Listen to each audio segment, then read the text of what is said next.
welcome to another Monday Night Gaming. This is your host Chris Sheriff, and joining me on the desk today is an invisible Calvin Wong. He's gone to get his stuff. Yeah, he's gone grabbing his ship so he can play a little bit later on. And Greg Jackson. Hey. As you may have guessed, or probably can deduce, it's going to be a bit more of a laid-back show today. We're going to have a bit of a chat about the regionals results that came in, not only from our own regional, which went, I thought, really well for most players. The commentary team got together, and I thought it was a pretty successful day. But then there were quite a few other regionals as well, so we'll talk a little bit about those, and then you're going to get to see us do a little bit of a take on the final matchup that we had. We're going to recreate the lists and try something a little bit different and see how it turns out that way, which don't want to do too many spoilers just yet. And then we're contemplating either doing one of the recorded games we've got from the Jedi League, or I remember people were asking if we could feature some lists that you guys suggest, so let us know in the Twitch chat if you'd like us to do any specific list, or if you'd rather just watch us commentate a Jedi League match. Any thoughts before we move on to a regional commentary? I'm so tired. We didn't even do anything yesterday, though. We just sat there and watched what we painted. Wow. And my pizza's here. I did lots on Saturday. And then, I don't know. I had a decent night's sleep last night, but I'm still tired, so hopefully I can recover tomorrow. Got a day off, so. Maybe. Yeah. Well, I don't know if you deserve it. Man. You didn't really do anything yesterday. I saw you all day. I spent 4 hours inputting data into List Juggler and uploading photos of the event onto Facebook and generally going through and sorting all the stuff for the regional. So, computer work. Yeah, You didn't have to continue babbling nonstop about whatever random crap happened to fall into your mind. Yes. So yeah. No, it's going to be a chilled out show tonight. If you guys want to watch us, as you can play, see, very chilled out. Yes. Someone wants to watch 5 A-Wings, so we'll consider that option. We'll see if anyone else wants to watch us play something, but we will borrow an A-Wing. Yeah. We'll start off with the discussion of the regionals, which it went well. We had 46 players who actually showed up on the day, a couple that couldn't make it, who had pre-registered. So 46 players, not as many as I would have liked, but still pretty good. Mother's Day weekend.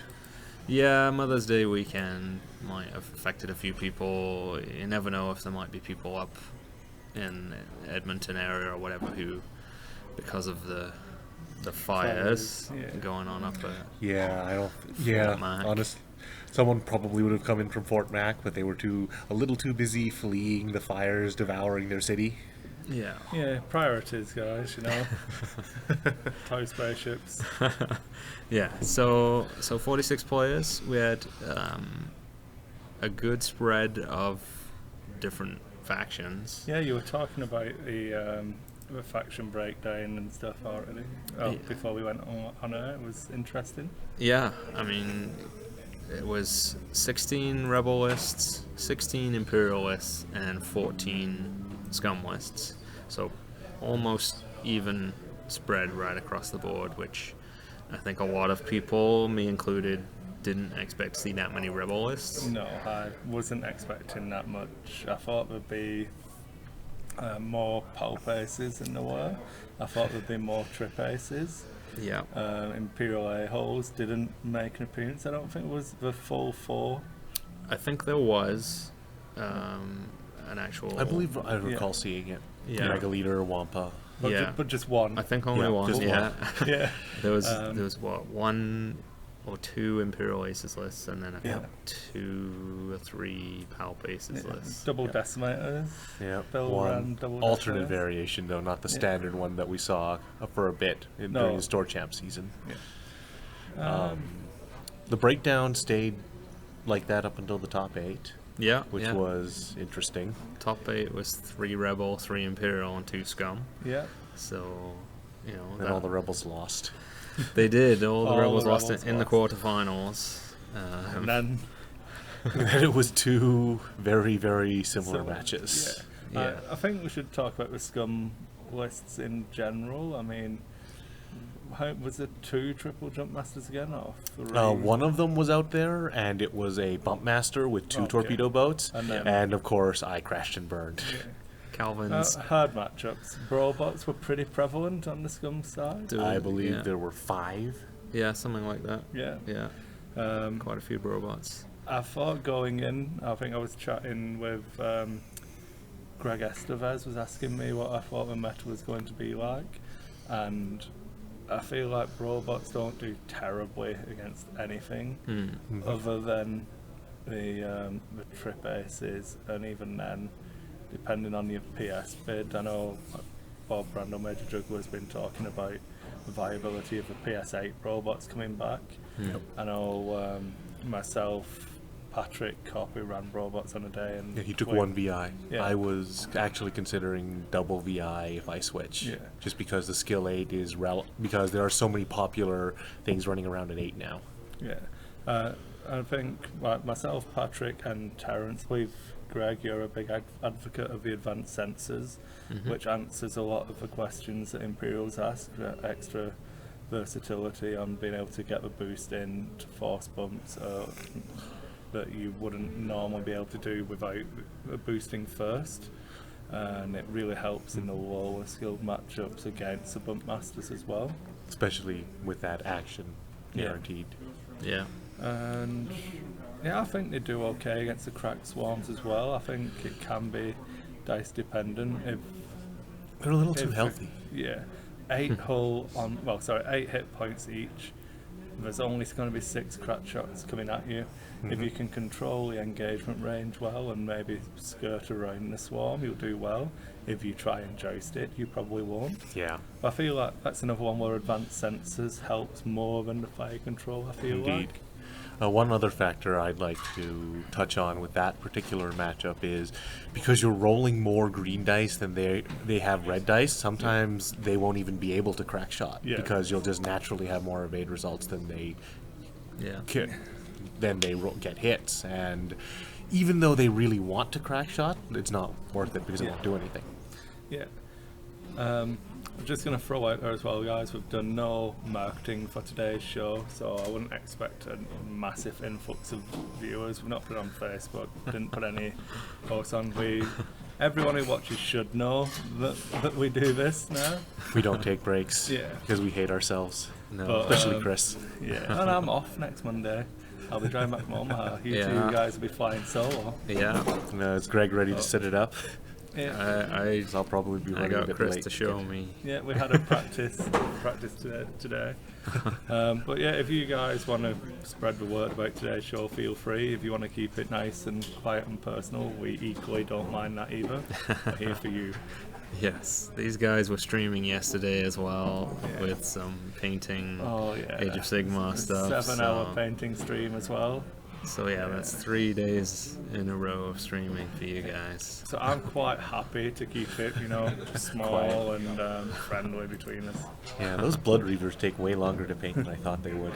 I'm like, they're just random tiny dumbasses. How long can it possibly take to paint them? 20 minutes? Oh, Have stupid details. Have we decided who's going to be who in the final recreation before we?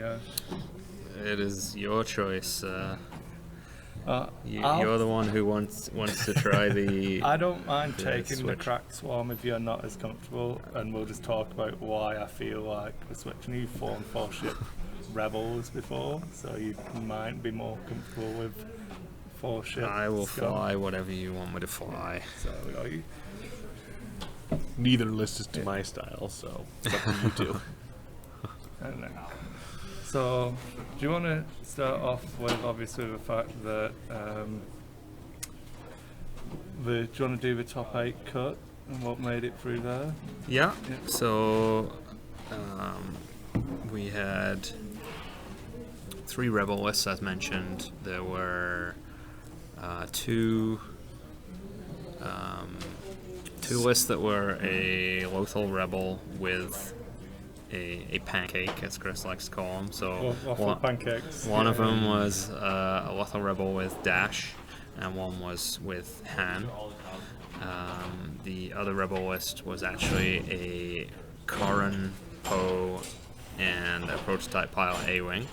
Essentially Nathan Ade's list. Yeah.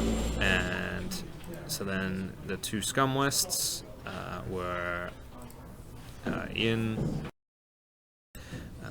Bumpmaster. They're about to see it. You guys are about to see it. This is one of the ones featuring. It's the Bumpmaster.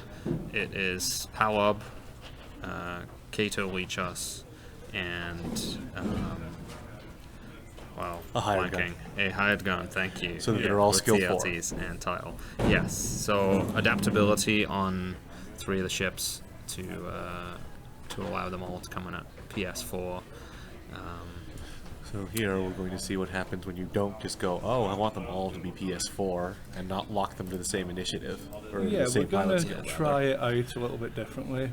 What we're going to trial is in the actual final, obviously you can still watch on Twitch. We haven't had a chance to upload it to YouTube yet. But in the final, Ian continues with the pattern he displayed where he wants all 4 of the scum ships to have the same pilot skill for the versatility in the movement. Which is a really good strategy, lets you self-block a lot easier, control your distances and your range really well. He often was taking the initiative so that he could move first with the Bumpmaster and still have the simultaneous fire and things like that.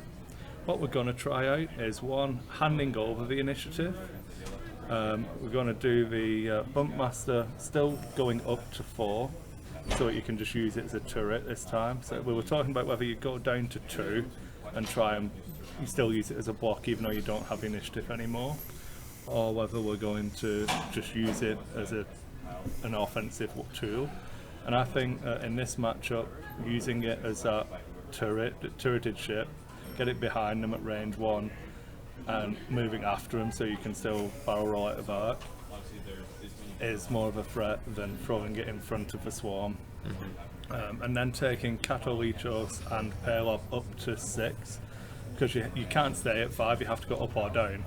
But then having those ships, so it's a TLT and a Z95 that are going to be an offensive weapons as well to try and remove the TIE fighters before we get to shoot you. And that should aid in that initial trade-off, that if you can take one off before it gets to use a crack, you're much further ahead of the curve. And I just want to try and show off the versatility of Ian's list in that you can use it to be that in-your-face, really, really frustrating list to fly against. But there's a lot more depth to it than that, which I think Ian had only been practicing it for a couple of weeks, so it wasn't a full amount of time he got what he might have wanted with it. But I feel like there's a lot more scope and that you shouldn't just discount it on the fact that he lost in the final. Right. Especially against the player he was of, in the final, yeah. So I mean, something. Against the player of Paul's caliber, I don't think there's any shame in that loss either. Got any thoughts before we throw it over to the table? Or? Well, I can finish talking about which list made the top 8. Maybe eat some pizza while you're talking. So the other scum list that was in the top 8 was actually one that I liked a lot as well. It was the only G1A in the tournament. So it was a Ruthless Freelancer with Zuckuss and Title, and then 4 Binary Pirates and it was Mux, Torquil Mux with a TLT. So the idea, of course, with that list to pick a target, make it pilot skill 0, and then just shoot it with everything you've got before it gets to return fire, and hopefully kill it. And ideally, block it with a headhunter so it doesn't even have an action, and then Yeah. you smack it around with everything else. Yeah, so that was a really interesting list that was fun to watch. And he made the semi-finals with that. And then the Imperialists, we had one Just for your Aces. guys' knowledge, this is also Greg's pizza. So the more I eat while he's talking, the better. Yeah. So yeah, we had one Palp Aces list, So hungry. which I believe was Captain Yor with Palp, and Yep. And a Whisper and Omega Leader. Whisper and Omega Leader. Yes, thank you. Unfortunately, James succumbed to fatigue, and it's really hard to say how well that match could have gone if he had not done something. Yeah, that did. yeah. I think he did not play to His ability. his best ability. Yeah. No, not at all. And then the other two Imperialists were both Crack Swarms, slightly different from each other. Nyx was Howrunner Zeta Leader, Zeta Leader, yep. and then 4 Black Squadrons. Paul was Howrunner to Epsilon Squad. Epsilon Omegas. Omega Squad? Omega Yeah, Squadrons, PS4s, yes. that's Yeah, all. PS4s. Okay. And 3 Alright. Black Squadrons. So, So, yep, going for just two FOs as opposed to a named FO. Yeah. yeah. Which we were discussing it on the desk, I think, if I remember anything sort of like correctly. Yep. And it's really good because they fly completely differently. So if they're ignored, they do a lot of work. And if people do the usual of focusing on Hellrunner, the target lock ability on them can kick in to give you that extra viability for them. Their dial is also better, so Yeah. Yeah. being able to grab turns at green is useful in its own way. Yeah. And the sloop changes their flight profile, so there are some interesting things you can do with that ship. So yeah, the way the top 8 played out was James's Palp Aces faced up against Ian with his Scum list. Ian obviously won that one. I believe Clay played against. Oh God. I think Clay played against the other Scum list, the Scum Yep. Yeah. Mux and Zux. I believe that's how it was. And with his Clay's Lothal Rebel and Dash lost out to the Scum Swarm. Nick had the other Crack Swarm. He took out Jeremy, who was running the Lothal Rebel with Han. And then the Poe Karan list was the one that faced off against Paul. And obviously Paul was Defeated and victorious. Yeah. So semi-finals was then Two Scum. Paul with his Crack Swarm against the Mux and Zux Scum Swarm, and Ian played Nick. Yeah. Nick, I think also fatigue set in and didn't seem to. Yep. The That deployment was another was very pretty fairly critical off. error that quite likely put him in a position to lose the game. Yeah. So Ian came through there, and in the Battle of the Swarms, the Crack Swarm came through. Torquil Mux less good against a Crack Swarm, I think. Yeah. A little bit, yeah. Not quite, Yeah, but well, Paul just focused down the G1A this time, I think it was. yes, yeah, I watched a good chunk of that match, and he focused down that first, and then Mux, and then Yeah. cleaned up the Yeah, once headhunters. it's, So. you should be able to finish them off pretty easily, especially I believe he had the Omegas left. It was only regular tie, I think it was, or was it one regular? I think it was one F4. regular in that game. Yeah. The final was then Ian versus Paul, and I would say that Ian had become the victim of fatigue at that point. yes, Yeah, so I'd like to think. I that- think the execution was quite bad there. yeah, I think the decisions he's made are the direct primary factor in his loss. They had a good chunk of open table, and Paul was deployed heading towards that. Ian was deployed in the opposite corner but turned. So they basically were flying into the open space, it which was 2 staggered, I think. yeah, 2 staggered. He pushed his bump master ahead of the rest, and it took fire in first exchange, which stripped all the shields for the exchange of 1 damage on one of Paul's ships, and then Paul controlled it from there, finished the bump master pretty much the next turn or shortly after, and then he had the advantage. So Yeah. I think Ian needed to pull him into the rocks and not have his ship staggered. So wasn't up to his usual standards. Hopefully we'll show it off. You can be a good Ian, and I'll do my best to simulate a Paul. I think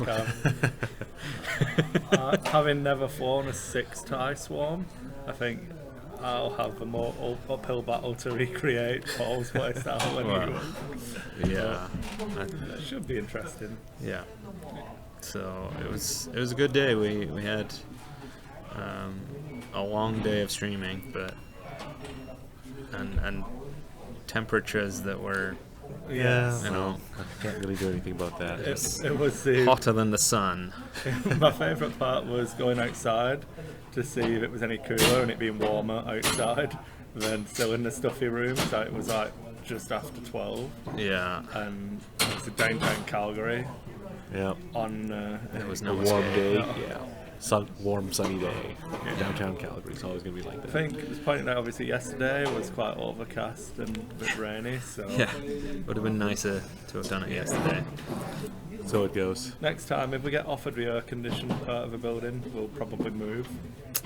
Yeah, well, originally they didn't have that available, Yeah. and it was only in the few days before that they said, "Hey, do you want to do it downstairs?" And because we measured out and got everything figured out for layout upstairs, we said no. But it also wasn't that hot when we first looked at the venue, so lesson learned. If we go to that venue again, we'll try and get the downstairs.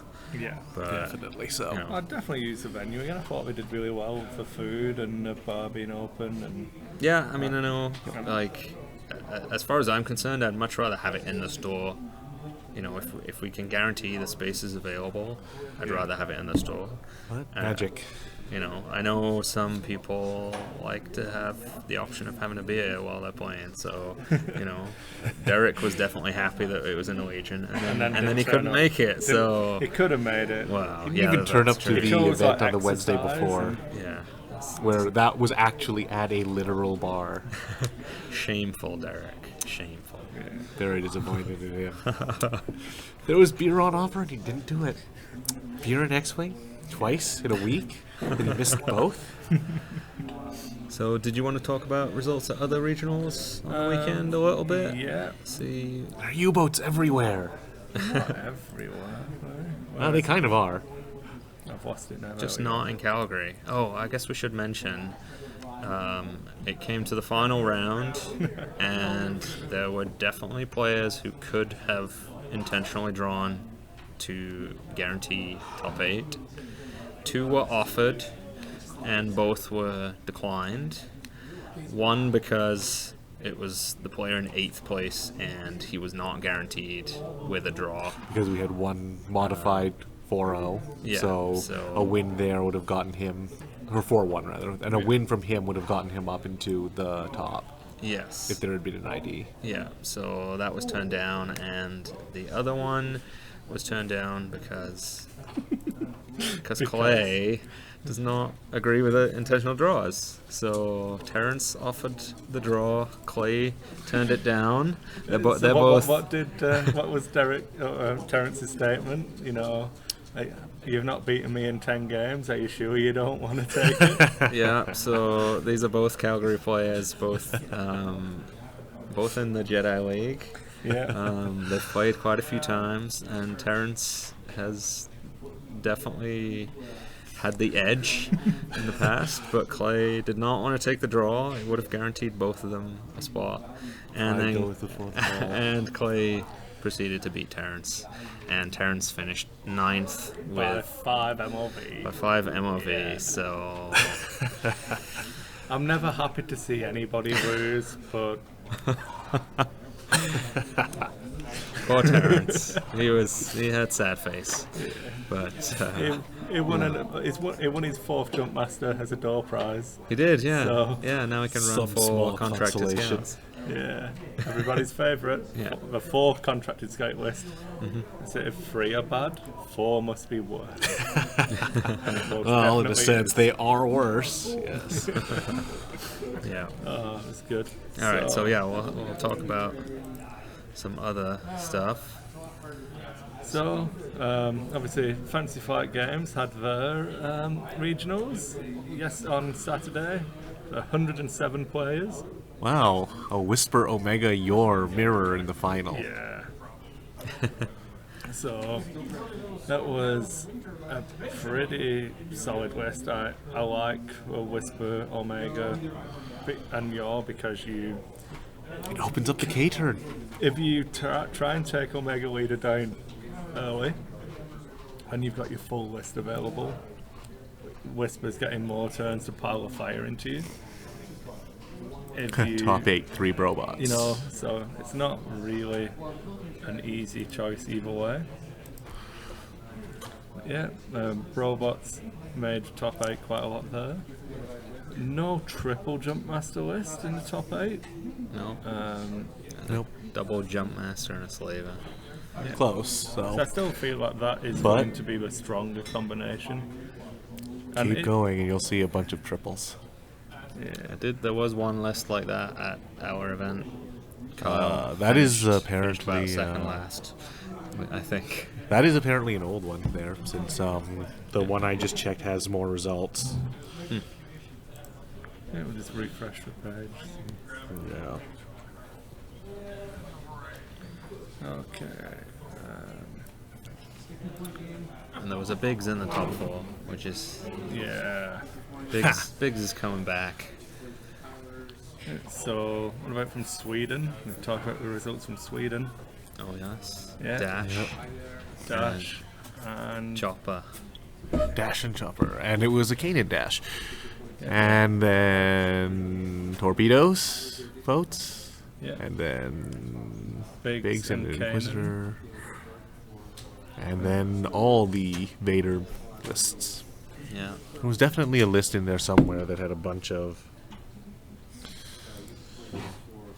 Oh, so was that one and Apparently at The Hog, it was 3 scouts that won, and then 2 more triple scouts in the top 8, with 3 Pulp Aces, and then a Dash Lothal Rebel, and Poe, Elo, and Biggs. So, well. yeah. And then there was. Let's see, Cardiff. That's how you say that, right? yeah, it's Cardiff. Yeah. Cardiff. Your British accents. It's Welsh. You can't even say it. Yeah, It's in Wales. No one can read Welsh. people. Ooh, So Gwynedd. yep, the scout, runner-up, scout. Top 4, scout. Oh, that one's a bump master, and See, that's then why I a scout left. and a scout, and No one likes Cardiff. No. then scouts. So all of the top 4 were some variation on the torpedo boats. One of them actually had a bump master. So 11 torpedo boats and a bump master in the top 4. Wow, that's awful.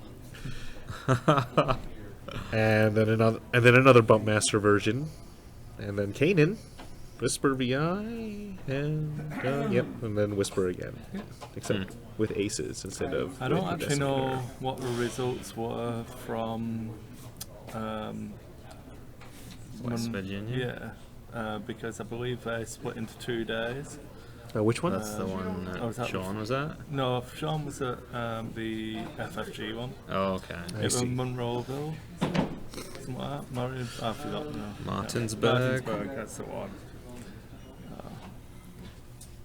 But no, they had a good amount of players as well. And then I believe there was one in Florida, which I couldn't find results for either.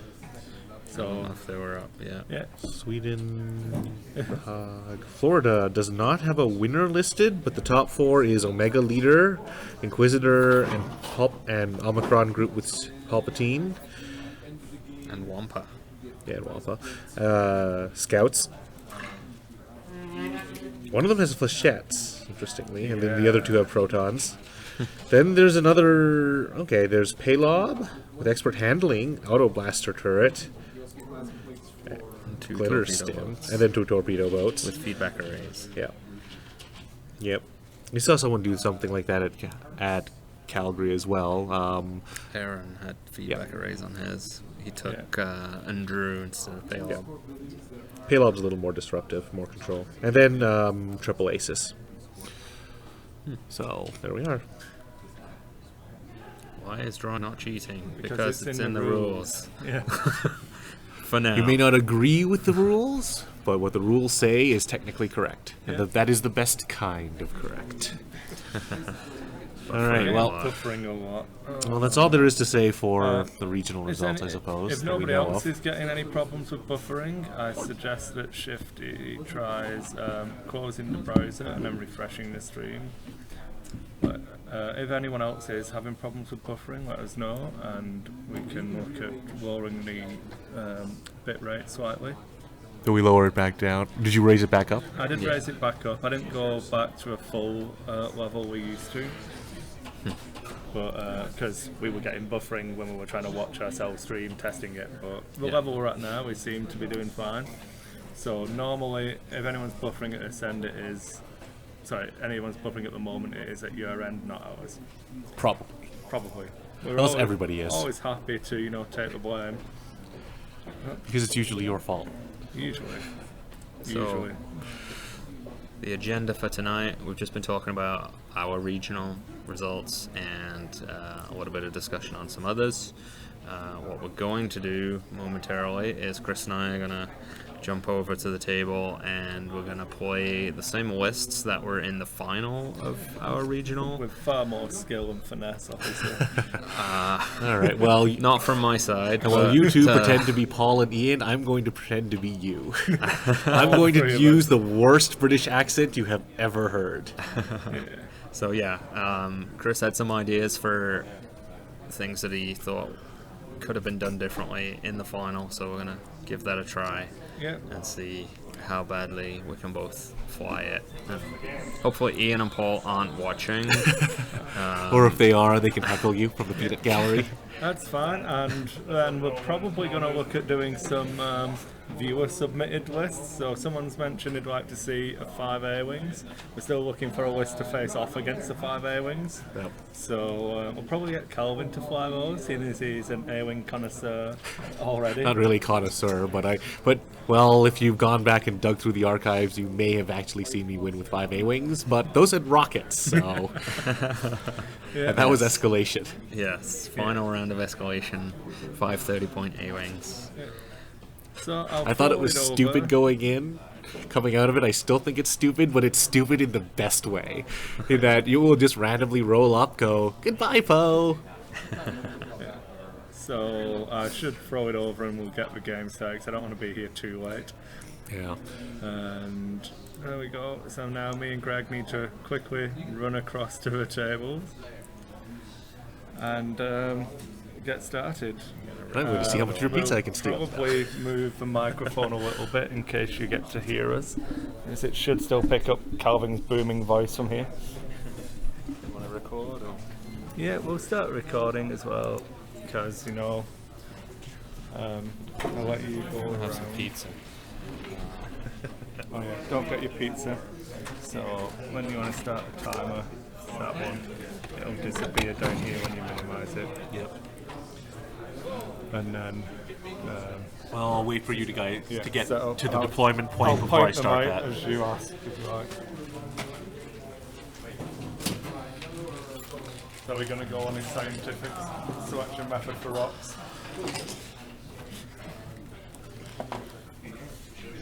Well, clearly you should use the same obstacles they did. I've only got one full set. I don't know what rocks going to use. I know there was no debris, I don't think. Oh no, it was. Oh, it's that looks like. All right. Well, it's not going to be a perfect simulation because, well, for one thing, you aren't Paul and you aren't Ian. So you get the. So you win some, you lose some. The scum. I get all the dice and tokens. Yay. Hooray! Damn it! Now I can't steal that. Italian deli. We'll just leave it here. Is that in the shot? The grease is in the shot. Are you sure you want that all over your mat? It's leaking.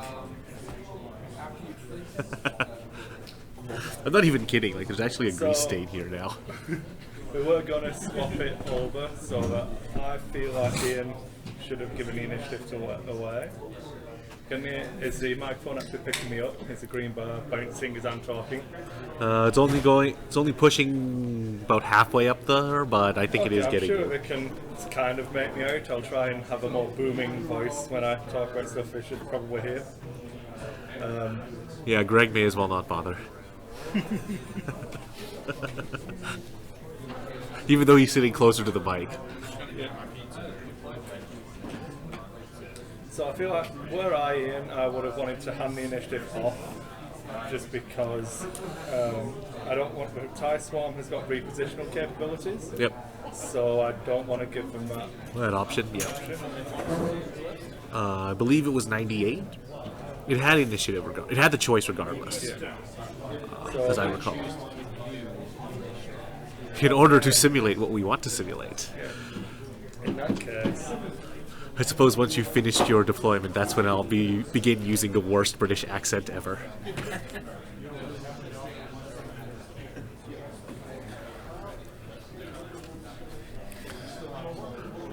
Jump Masters are moderately common,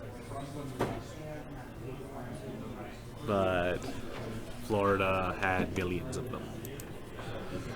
Florida had millions and millions of Jump Masters, and I have no idea how much of a delay we're getting because, well...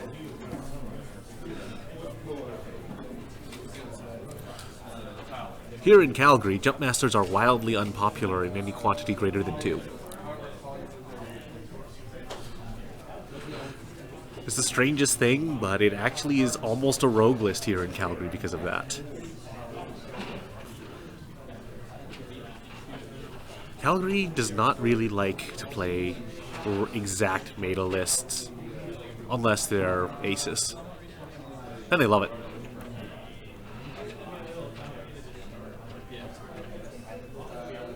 Calgary is weird.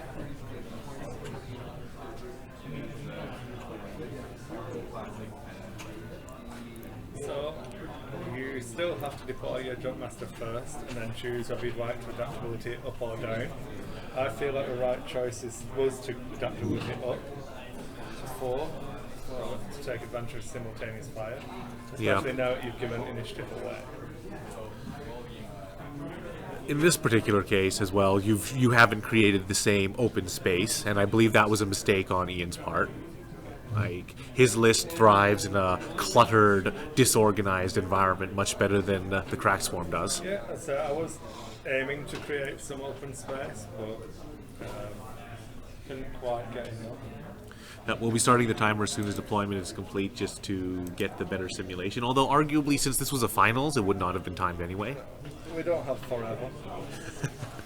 Well, maybe you should just learn to play better. Well, the dials will go down faster, so I don't think we were going to run as long as that. That's only because there's not as much riding on it.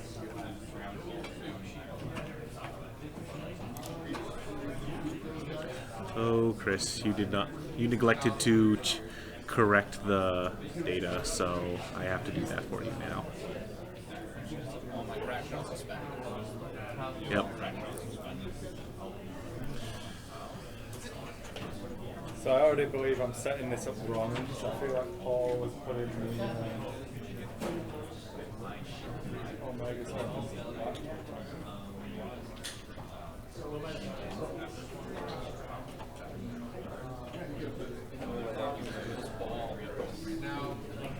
I don't play as much as Paul. Why aren't you as good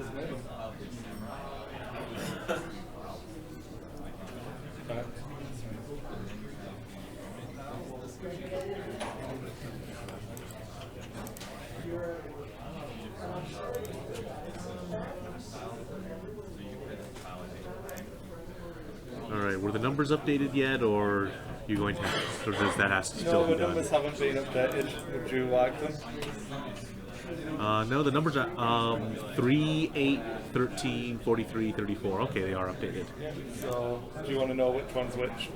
Okay. I will So, need to in a my second. 4s are all deployed, so the rest of your list. Remember, that's BTO.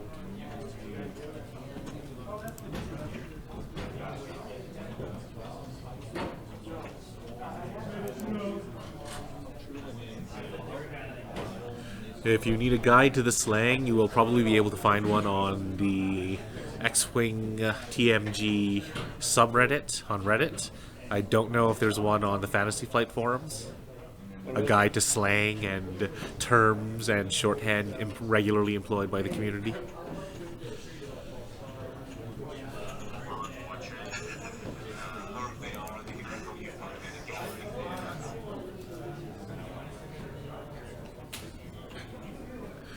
Alright, which one is which, Chris, for the numbers? So, number 8, Okay. number 13, Okay. Beta Horn, I gathered. and then 34, and Okay. 43. Yeah, I still need to... Which one is 34? 34? Okay. I still need to prepare the numbers, so...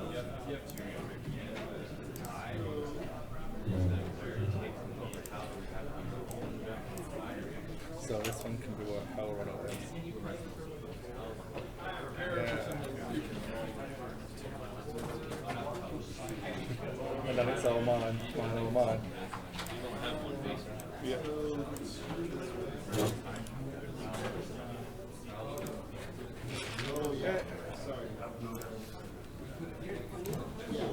I'm gonna get a chair to be my table. It's the topsy-turvy world we live in. Okay. Good luck, sir. You didn't get dials? God.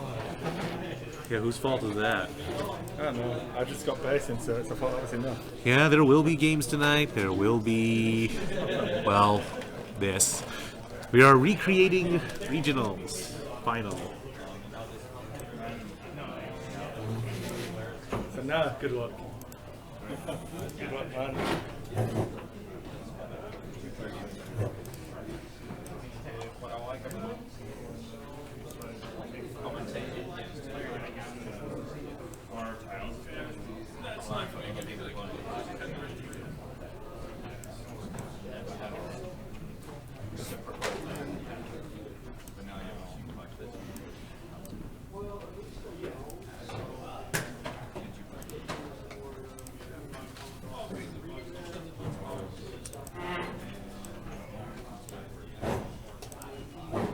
I suppose this is actually where the simulation ends, because, you know, the variables are massive now.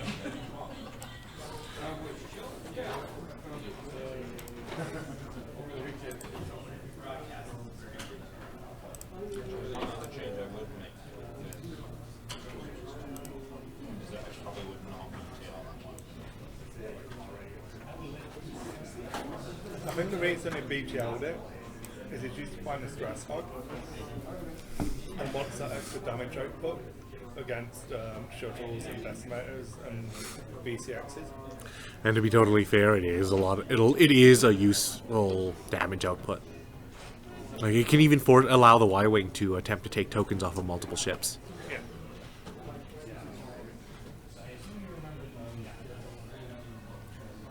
So, all deployment is complete. So now the timer and my terrible British accent begin.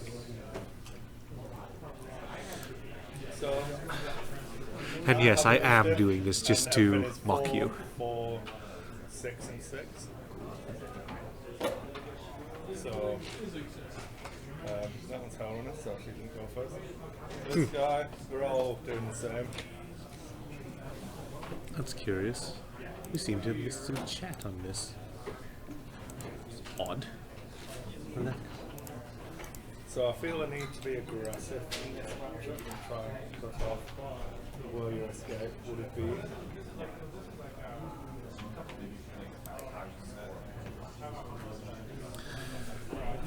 I don't believe we actually have a bot that deletes links from this chat, is there? Or is that a default option? I can turn it on. Someone's just asking because they wish to link the glossary because someone asked for that in chat. Should be. So we should not actually have a bot to delete anything.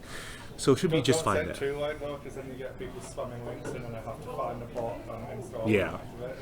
Yes, well.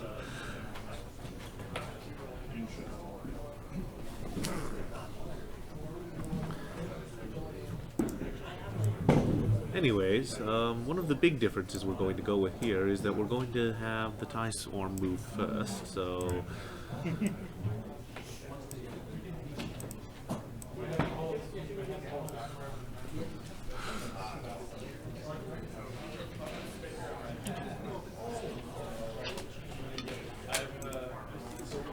Do you want a cardboard one? I do have two. I do have two nice ones. So. Here, check the target log.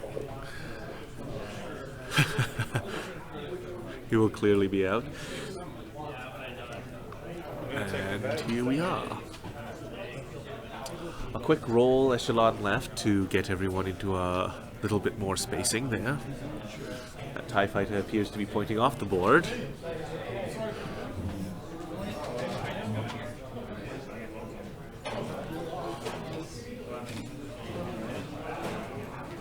Do you want to get one? Take it down.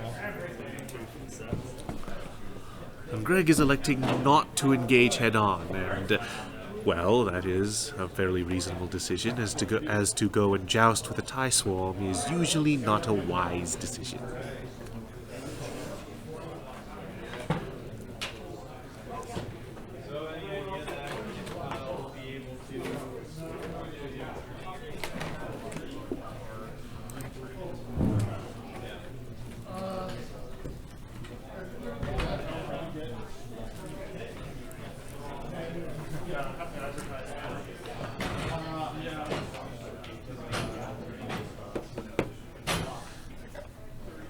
Now, with the BTL title, the Y-Wing is going to have to consider its options when it's turning around, because the TIEs are actually quite quick enough to catch up to this list, should it continue to try to elude them. Arguably not even swift enough to get far enough into those rocks.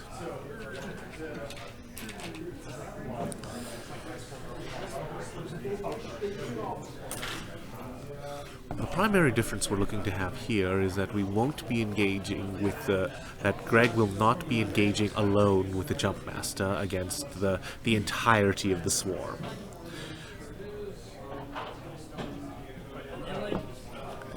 And Hellrun is going to follow roll.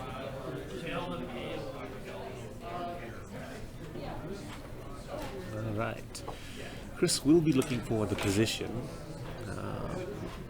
That one asteroid there is something that he should be able to avoid reasonably well.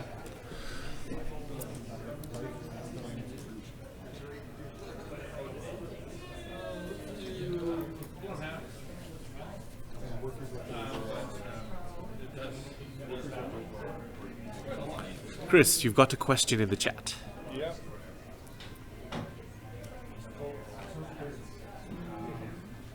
Yeah, it's because I'm a Turbo user. I pay Twitch because I love them so much, and then I don't have to watch ads. Well, aren't you a wonderful person?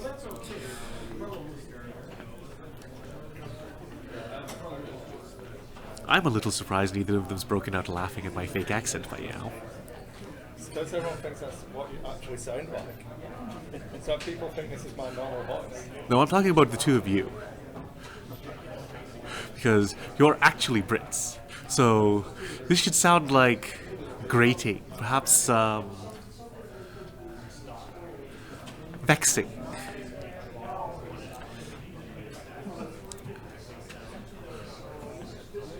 But I suppose you just make disapproving glances rather than say anything. That's the British way, isn't it? I don't sound like that, so it doesn't bother me. If you'd like to recreate my British accent, he may be more offensive to me. I can also speak correctly if I must, but I often choose to let my colloquialisms and idioms come through. No, the only other one I can do is, with any degree of recognizability, is a Hong Kong English that has made my cousin want to strike me. Struth. Will be Australia. Good day. Now I know you don't want to go there. There's nobody watching in Australia, so I'm safe.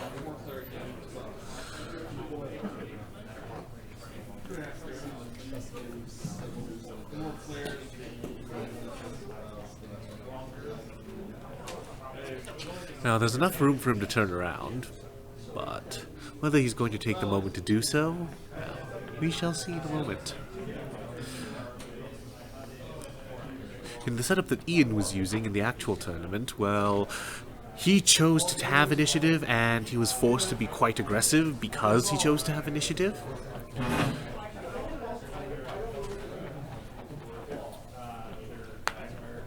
And unfortunately, the distance he agreed God over. damn it, man.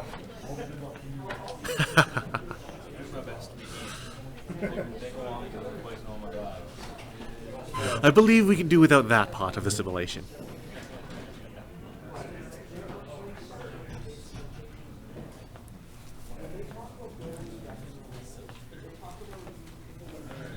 Oh, is more than one person having issues with buffering then?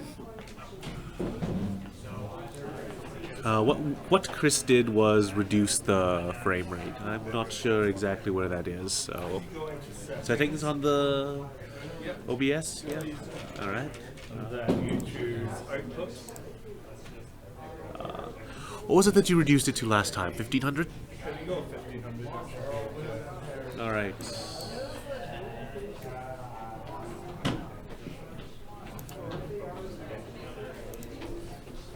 Alright, I've reduced the bitrate to 1500, and let's see if that's any help to you.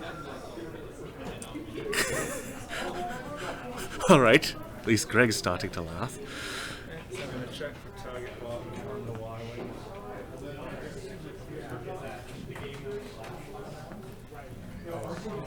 So, mission partially accomplished here.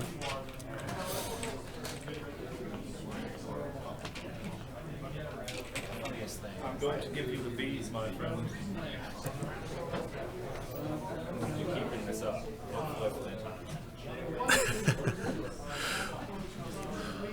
Well, I would rather like to try.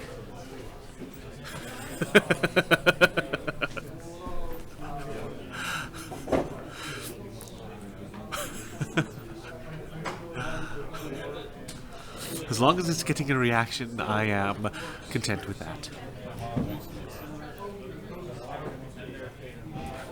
Are you losing your templates like Bill does? I don't know if it's in there.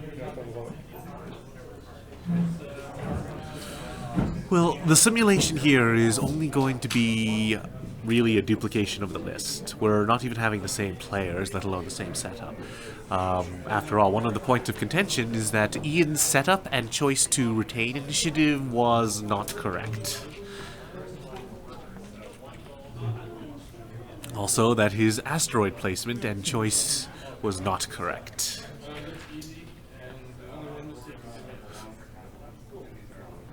Frankly, it appears to have been Chris's position that after sitting down, Ian did not make a correct decision. In the game, it was okay. Well, I forgot to yes. dequalify. Don't get your talking about it.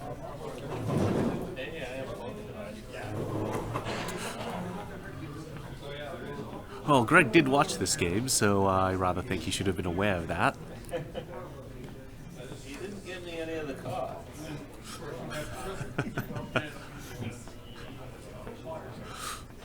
Well, then maybe you should be less terrible.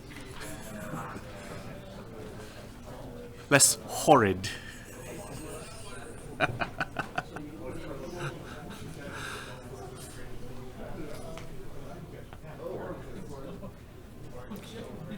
Alright, well, this is shaping up to be something of a joust. Yeah. No, I don't mind because you're going to steal the focus from Caleb when he steals one of my focuses. What number did you get there? Yep.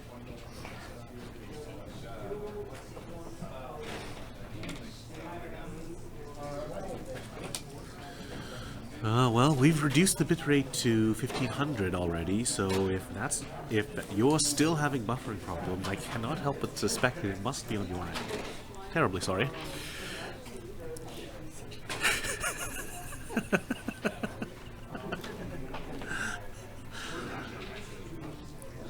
Hey, I'm Canadian. We apologize a lot too. Oh, you're Mexican. Well, if you listen to him, he just sounds like an ignorant American, so hardly surprising there. All right. Well, we brought our output down to 1500, so what do you think is the lowest we could reasonably go before? Well, you can go down to 1,000, but it's definitely shouldn't be at our end. Yeah, because we're down to 1500, so take a refresh. Hopefully get something out of it. Yeah, and obviously when we change a bit rate, it does buffer. Yep. The stream will buffer.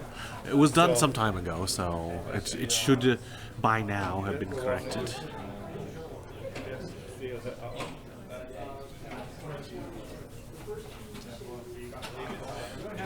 Yeah. Power runner.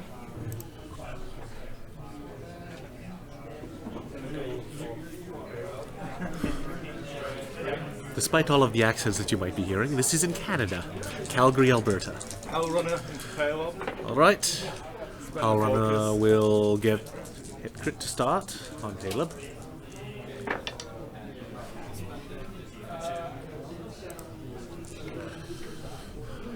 Paylob gets out from clean. Alright, no damage suffered there. In fact, I'm going to spend Hellrun's crack shot. Ah, there will be a point of damage suffered here as Hellrun's crack shots.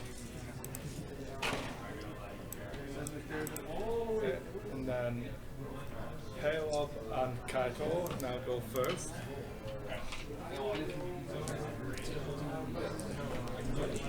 Yeah.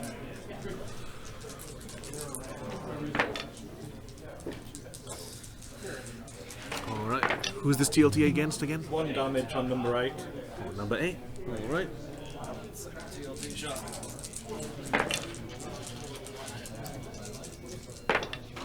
Trip evade.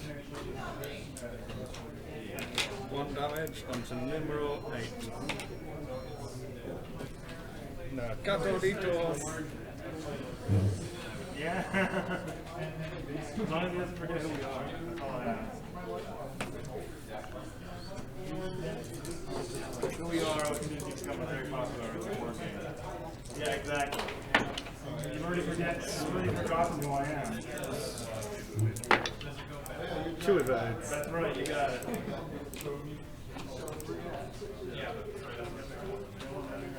So once more, no damage. Is that correct?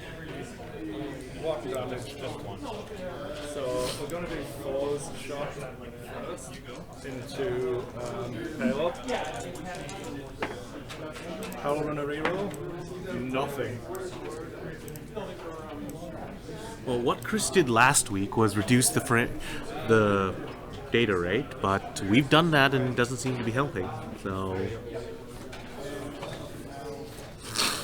okay, we're still having multiple people having significant issues, so I'm not sure what to. Because we keep changing a bit, right? I haven't changed. I've only changed it the once. I haven't reduced it again since we then. can't go any lower than 1,000. I haven't dropped it to 1,000 yet. It's at 1,500 still. Try So 1,000 and we will double blank. So Power runner, 1 hit. we will try one more reduction.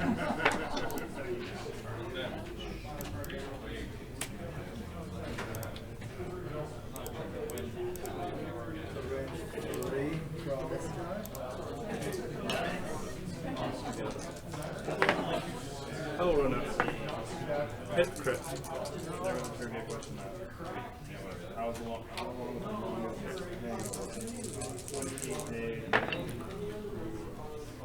I will crack shot. Crit. Okay, so where was this into, sorry? Pale up.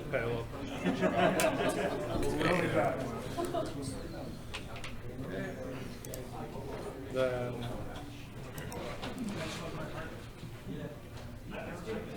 Alright, Palop has suffered a damaged cockpit and is now skill 0. And at 1 hull, so he may well be dead.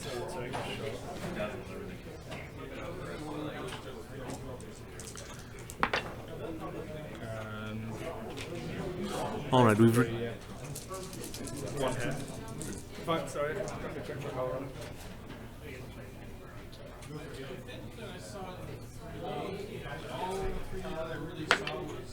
Two hits.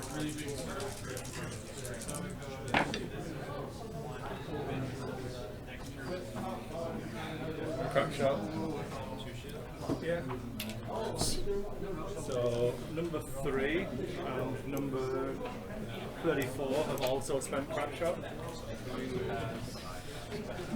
Hell runner.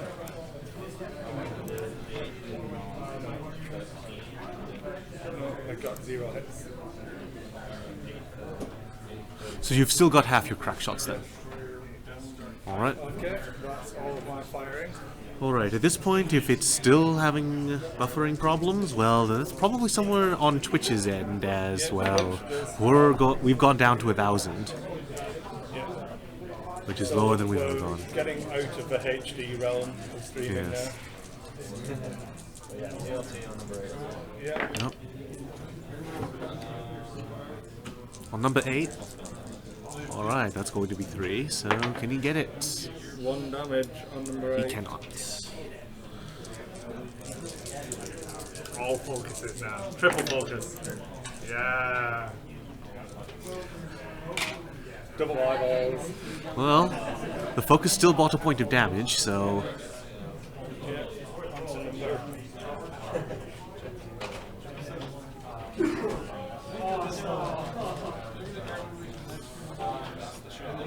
Yeah.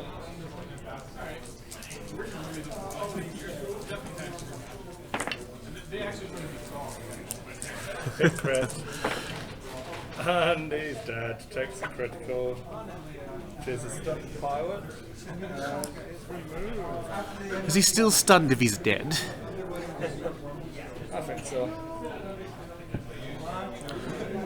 Alright, so Palop has been crippled here, and in exchange, 1 TIE fighter has been removed, and number 8 retained his crack shot, did he not? Number 8 didn't get a chance to spend it because he got Yep. 0 hits. Nope. So I could have spent it, but To no avail, yes. Alright, 1 TIE has been slain with crack shot still remaining.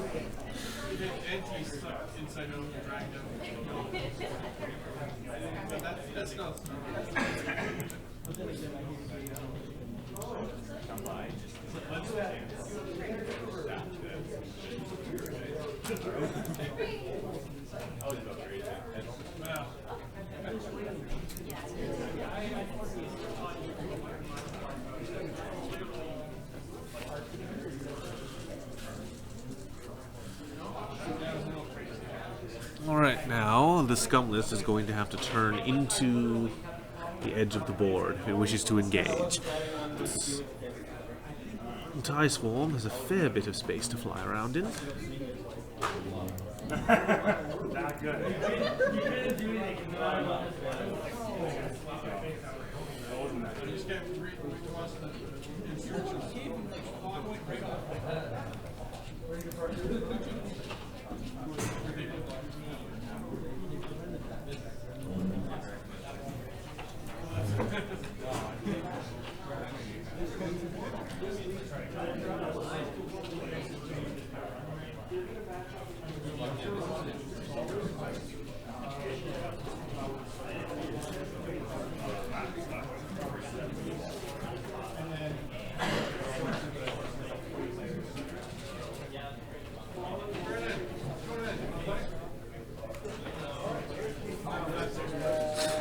Alright, as because none of the other ties have sustained damage. This is actually a fairly reasonable trade. And what the Jump Master is going to elect to do is fairly important. He's got one tie pointed into it, so it's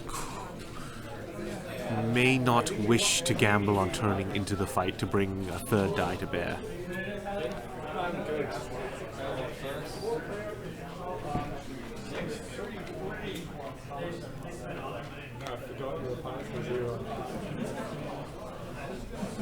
Daylob's going to leap forward and hope to block, as he is currently skill 0. Chris seems to have forgotten this.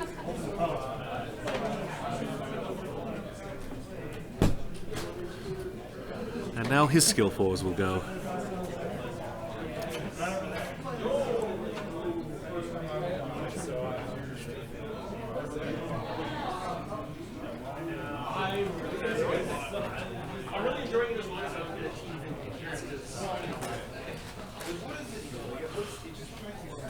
Unfortunately, Palob's positioning does not seem to have actually gotten him the block there.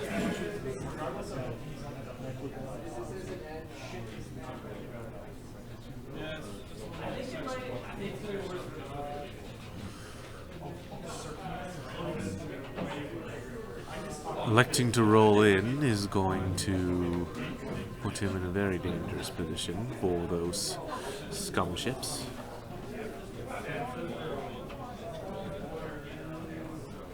Ooh, that is going to be a collision for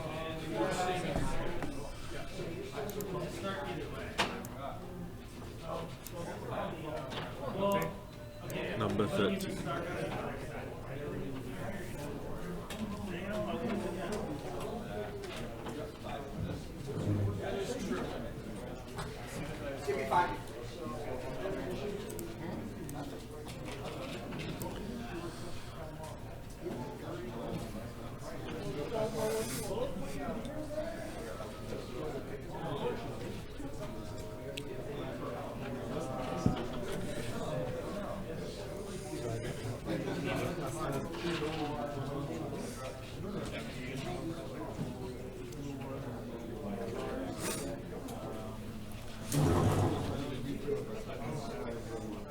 Now, the thing about this Scumless is it is actually designed to get in the way and block things, so not being able to play that game is going to have an interesting effect on its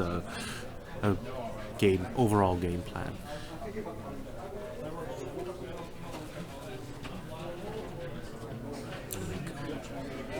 A Bump Master itself being bumped is a bit of a thing.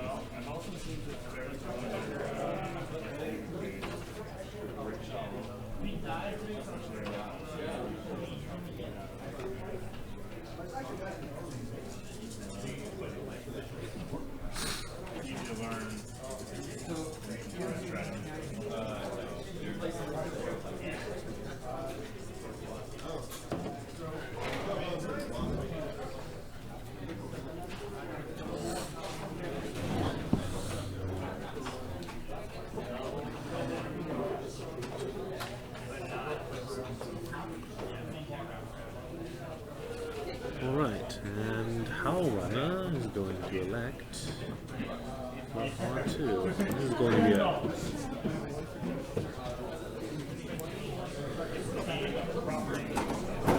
Now this has set up a rather interesting position. Howlrunner having the option of a roll away.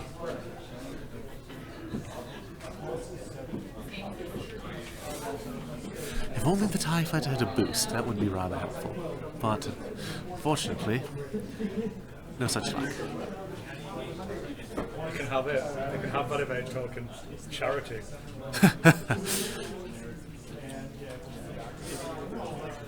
He's being rather generous, handing over that evade token, but I suppose nobody's going to be shooting at Palob this turn anyways. So it is not likely to be an enormous factor.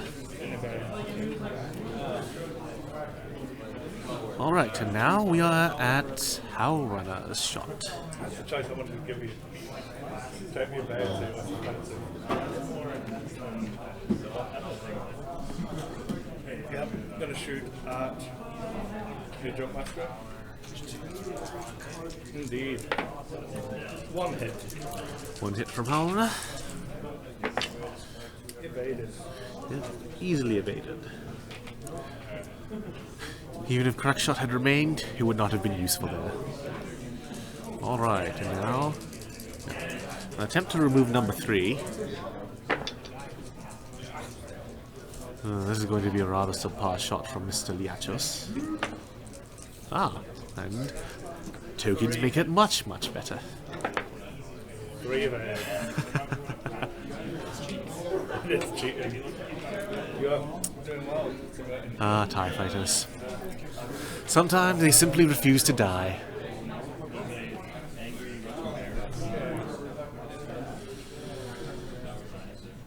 So I'm going to go for this guy first.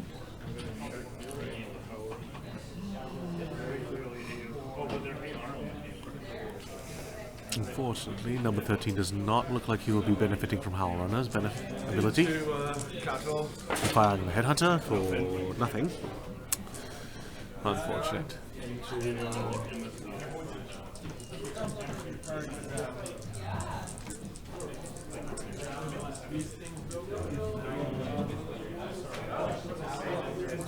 Cattle as well. Howlrunner.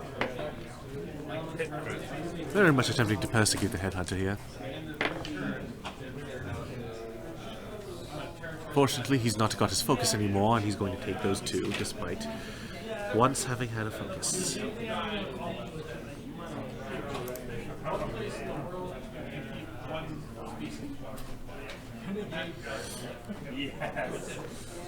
Now, number 43 wants a piece of him, yes?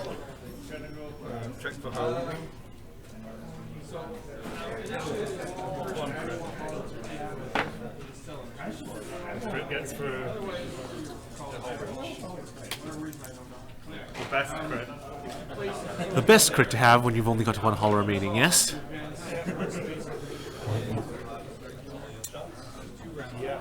And you're not at the same pilot skill as any opponent.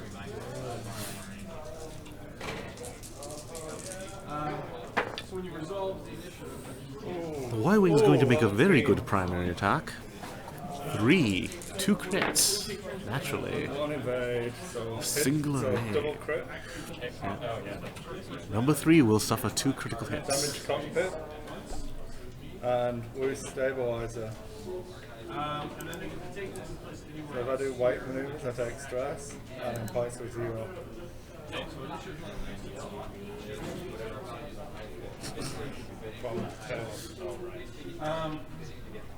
PTO. So, fight. These go with your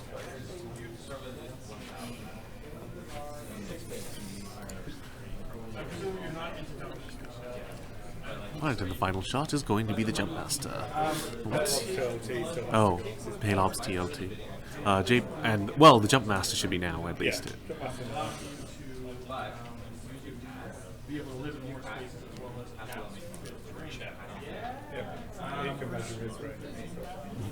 Yep. He's got multiple options here. Perhaps attempt to remove that TIE Fighter. Perhaps strike at something closer in hopes of doing damage.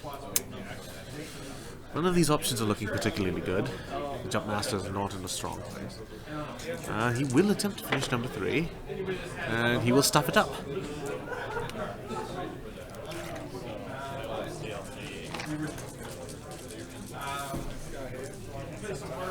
On to number 43. 1 hit. Match is evaded. And the DLD continues to generate nothing. Absolute rubbish. My dice were equally rubbish, which was good enough.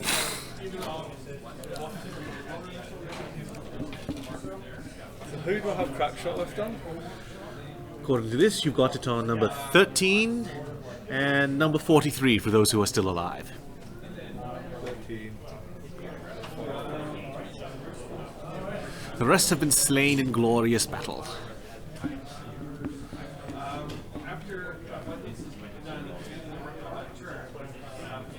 They have given their lives for emperor and country.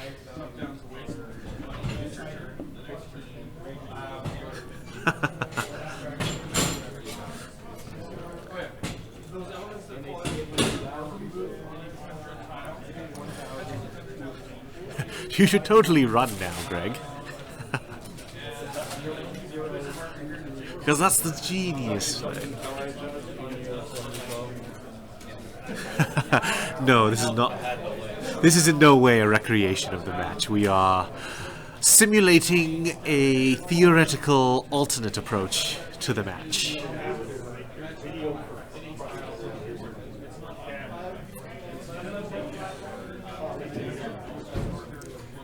Greg tries to stare at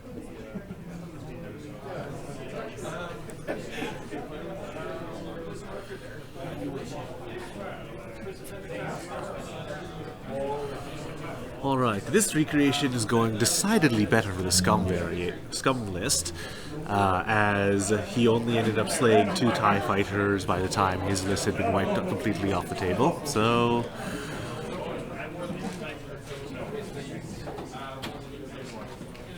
Now, the Jumpmaster has an interesting option to attempt to elude all of these TIE fighters. Whether or not Greg opts for that, or even sees it, well, we shall have to merely wait and see.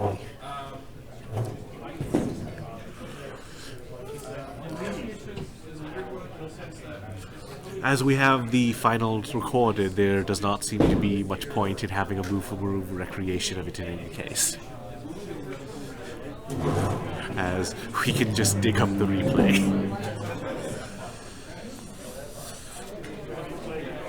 Yes, one of the philosophical differences we're exploring is that Ian elected to keep initiative and attempt to simply shove his list into Paul's face, but we're looking to see what happens when the Scum are a little more cautious and attempt to use the Jumpmaster's repositioning ability to stay away from the TIEs. Given that 2 TIEs have been slain and the Jumpmaster still lives, this is at least turned out better for the Jumpmaster.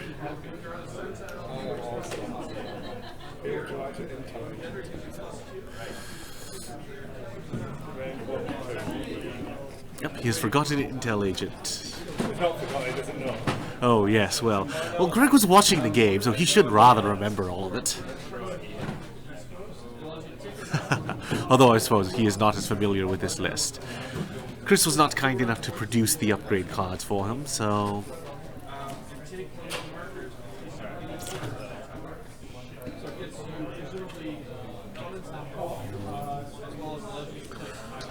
Fortunately, the skill 0 payload is first. Actually, no, it should not be. Number 3 should be moving first.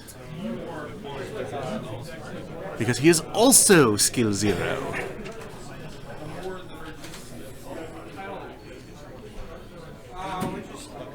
Perhaps you should be less terrible. Ho ho!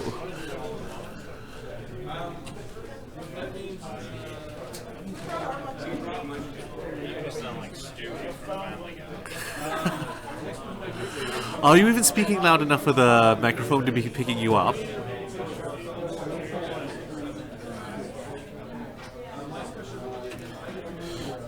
It's a lot less fun if you can't defend yourself on the actual audio here.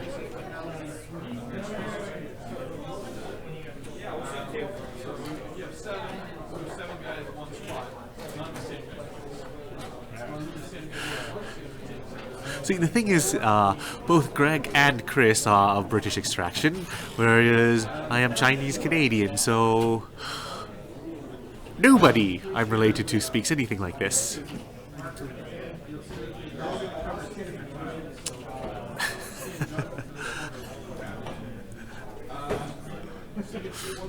This is mockery, not imitation, so there's that. Dave would like to know how your feeling is at the end of this turn. Will it still be there? Will it still be good? Or will you be feeling a bit rubbish?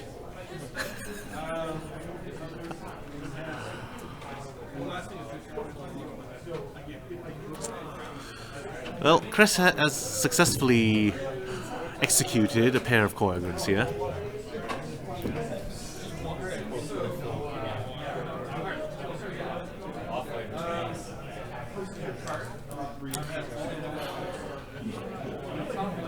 And here's another Koyagrin.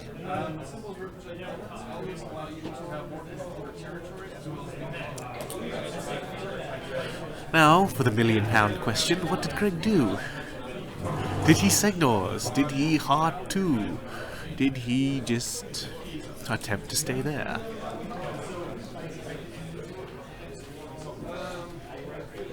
He has opted for the 3 to gain distance, which is a rather reasonable choice, because this opens up some very interesting choices for him.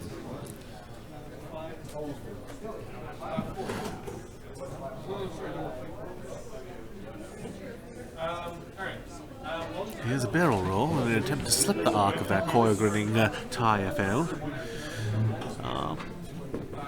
I believe he's done it, and possibly even gotten into range 1. It also blocks my hard 2 to clear that stress.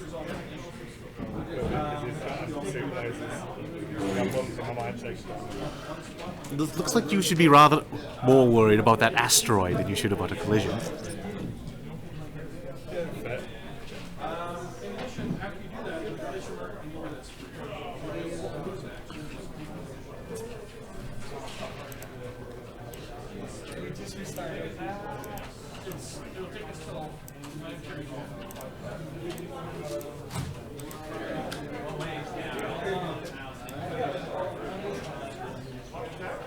Ooh, Kato has ended up in a rather interesting position now,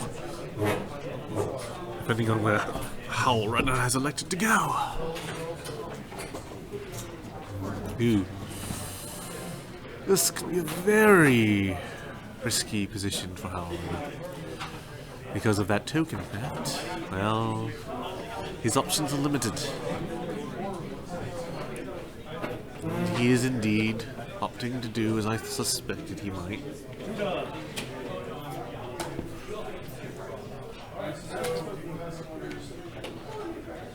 I'll run it, no shot. I'll tell you. No tokens. Yep. Palob has not got an opportunity to steal anything. Very unfortunate for him. Now the interesting thing is this Major Hell Breach is mildly relevant in that it may place a crit on... Well, it could have been mildly relevant.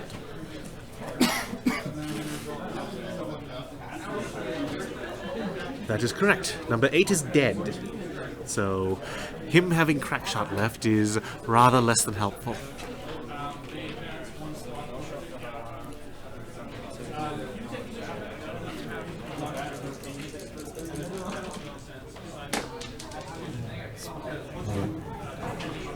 Kato appears to have done rather well for himself. For a hit and a crit. Triple blank. 3 Oh no, that was a number 3. Number 3 is slain in glory. Or not glory, perhaps. You'll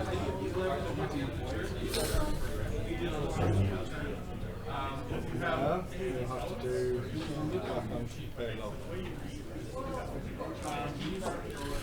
Alright, now here's Ty. He's got crack left, so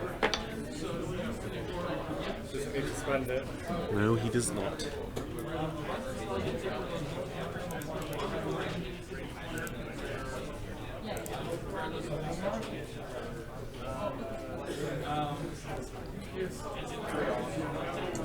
Yeah.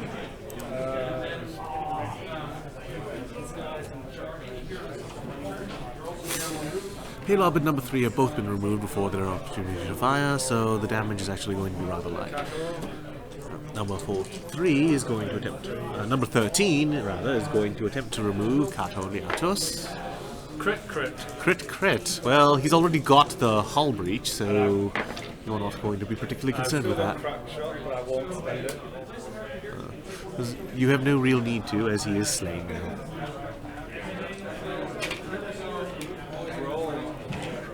Double crit, I know, it's awesome. I didn't Yes, against something with major hull Why breach. not waste the points on Hell Runner? Whoa. This guy's going to check range on the Y-wing. That's right. Gotta play by the rules. This guy is gonna check that out. No, okay. Alright, Chris is just being a little punchy here. I can't imagine why. And he has a range 1 at number 34.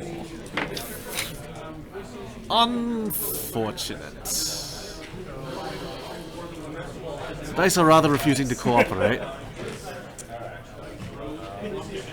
So I lost another TIE fighter, so I'm 30 points against 50, is it?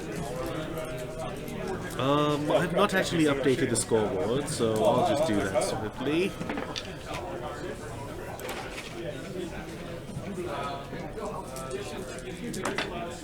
Evaded this one, which is that was the important one to evade.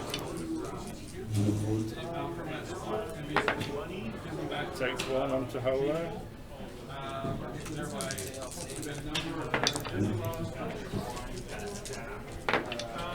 One evaded.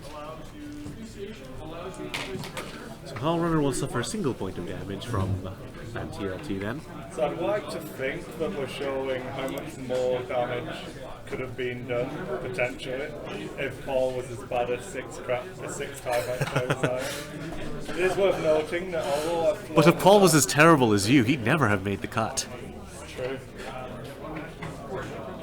I'd like to dispute that, but won't do what I can. Well, you lost to me last we met, and I went 0-2 and drop.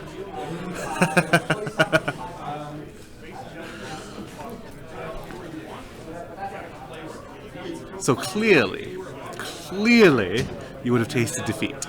Clearly.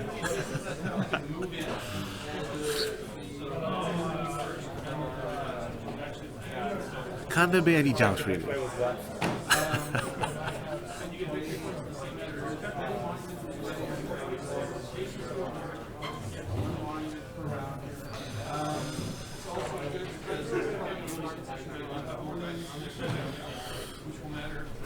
Alright, now we've still got 4 ties remaining against half the list, but this is a rather better position than having 4 ties remaining against none of the list.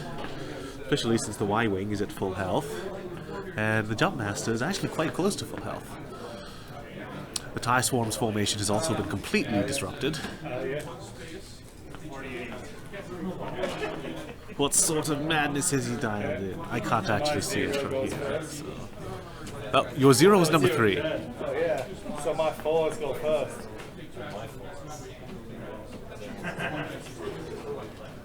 $4K from the 4.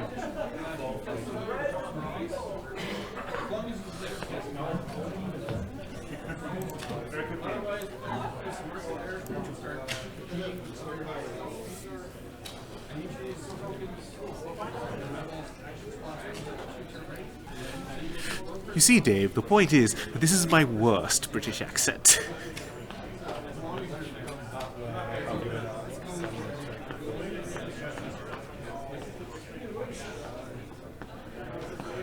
The entire point here is mockery.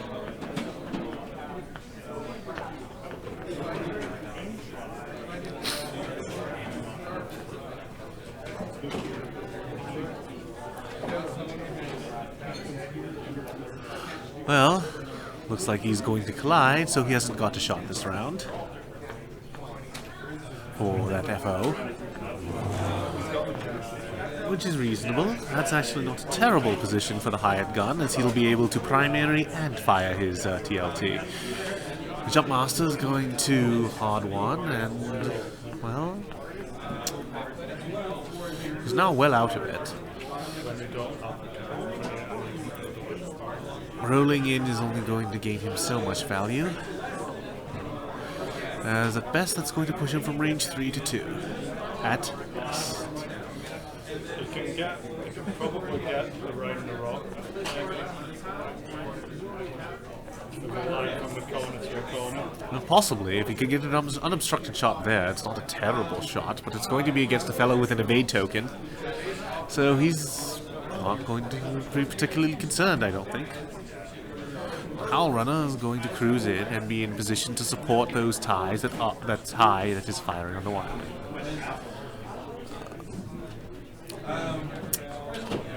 This is still a terrible position for Scum, but I dare say it's better than the position that Scum was in at a similar point in the actual finals.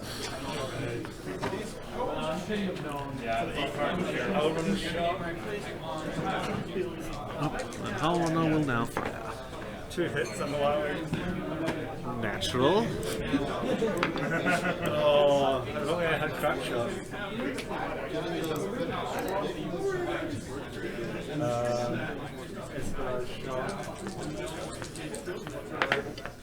Howl Runner.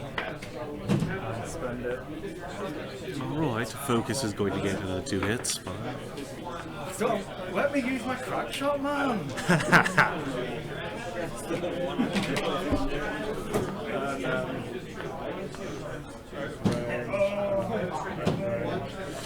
And unfortunately, that's going to be the extent of the shooting from Chris.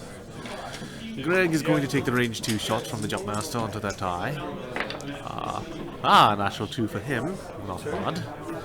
And that FO is now going to evade it. And at least he had to spend his token. Small mercies, eh, Greg?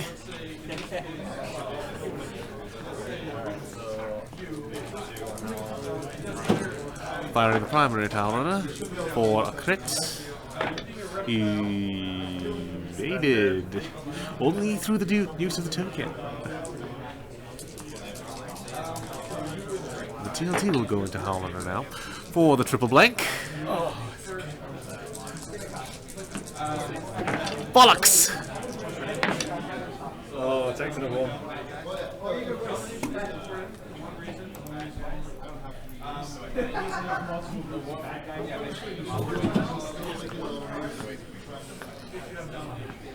That is going to be another point on Howl Runner though, so not a terrible outcome for Y-Wing with no actions.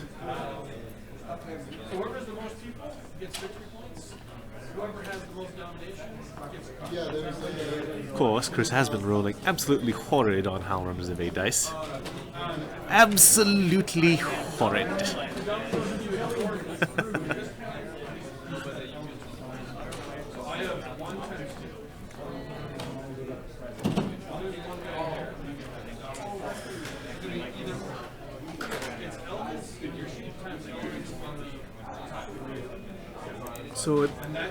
So at this point, the Jumpmaster is actually quite a threat, as most of the crack shots are gone.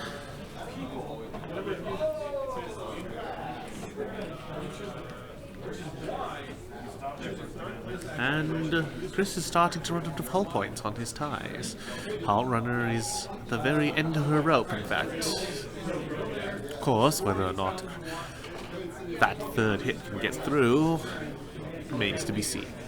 Especially with a cloud of ties in front of the hired gun and the Jumpmaster well out of position here.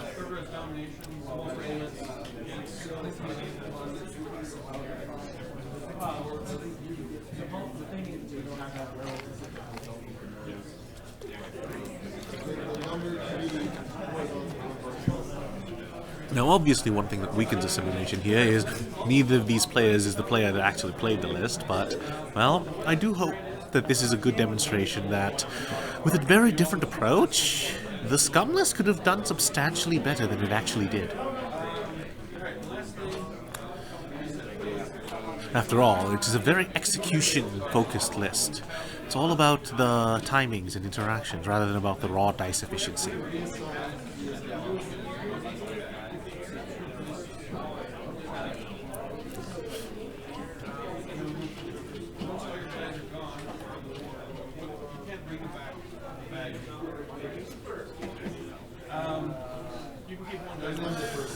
Looks like Greg is simply having quite a difficult time deciding what to do.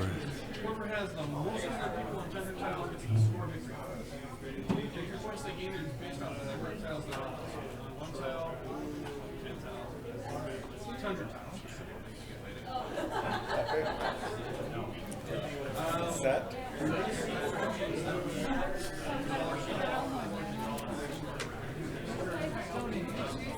The Koyagrin. I expected that.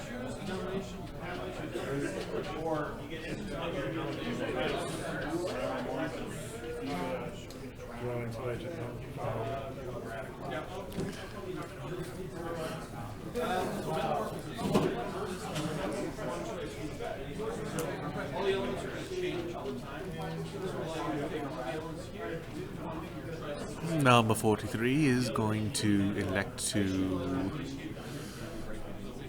position. Number 34.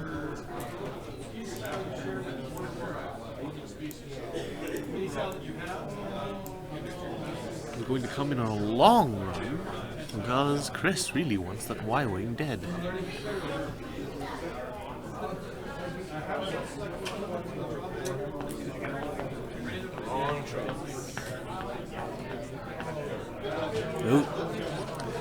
The Y-Wing is merely going to happily cruise into the kill box. Not really be able to do a lot about it. At least it's going to be able to make a...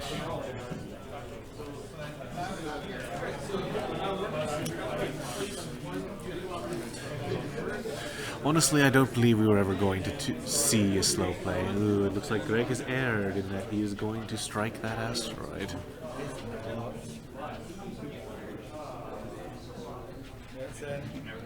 Touching is not on top of. Ah, he does not overlap. He makes contact, but does not overlap.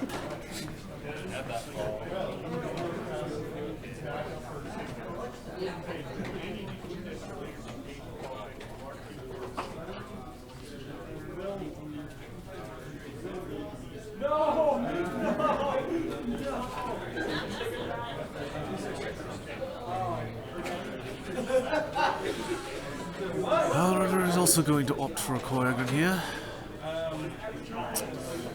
Not in perfect position.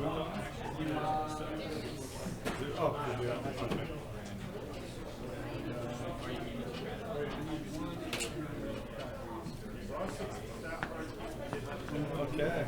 For those of you who are curious where Howlrunner is, she's under the dice cam, but, well, nobody cares about her this turn, because she's not going to be doing anything. Hit crit. This is 13. Number 13 does still have his crack shot. Not going to be able to use it. Curse you, Greg.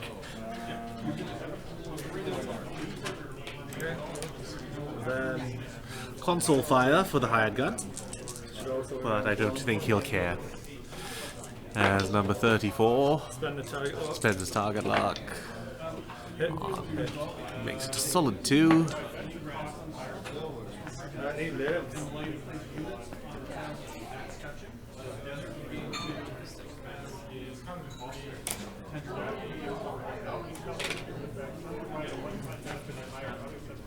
He will survive a turn, and hopefully he will make use of that focus token that he has been so carefully hoarding. And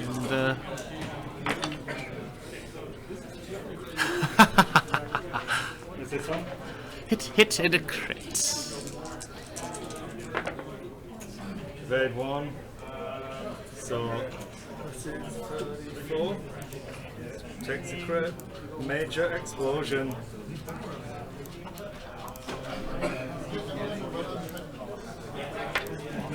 Fine. Chris gets away with a punishment on the major explosion, but, well, here we are.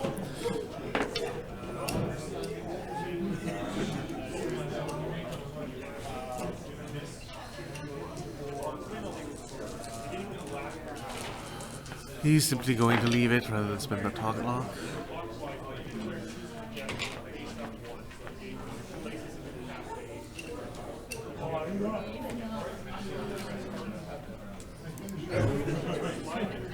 So now, here we are.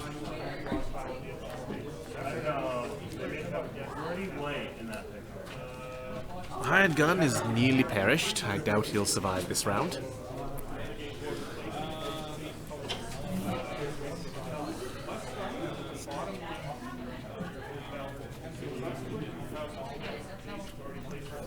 It will be up to Greg to look for a way out.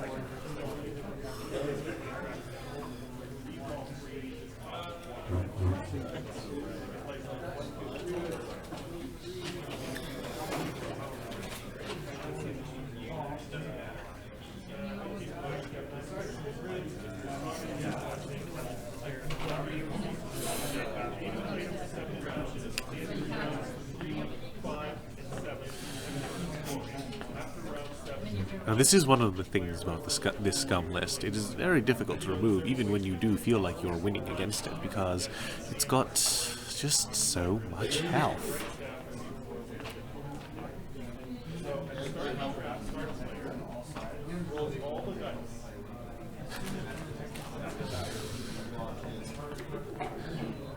Oh, don't worry. Chris is just doing that to annoy you, clearly.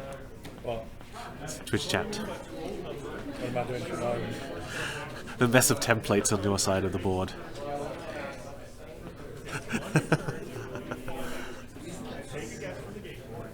Well, you know, if someone had donated, you know, a nice wooden tray for me,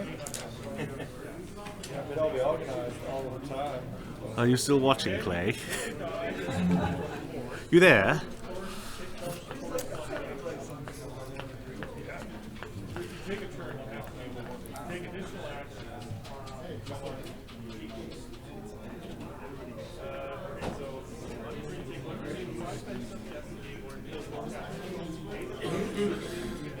Alright, well, now this is all down to how Greg attempts to survive the onslaught of TIE fighters.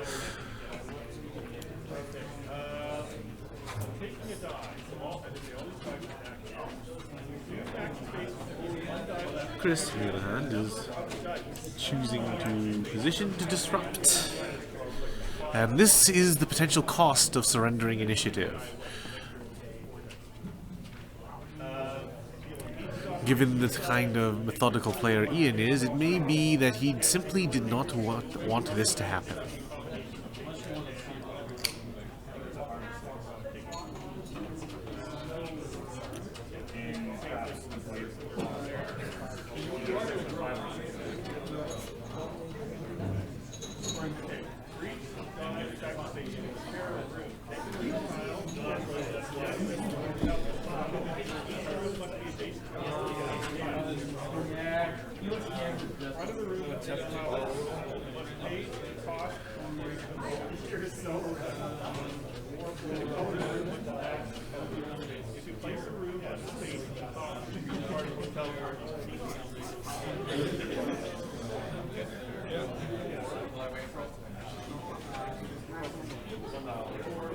Well, it's a very interesting choice from Chris, or Greg rather.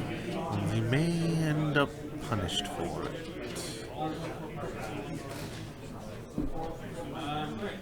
Oh my, that's a very clean maneuver around that obstacle.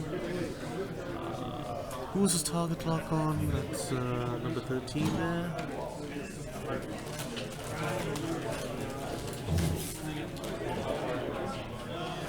Obviously he's not going to be able to roll in, so he's simply going to elect to take a focus.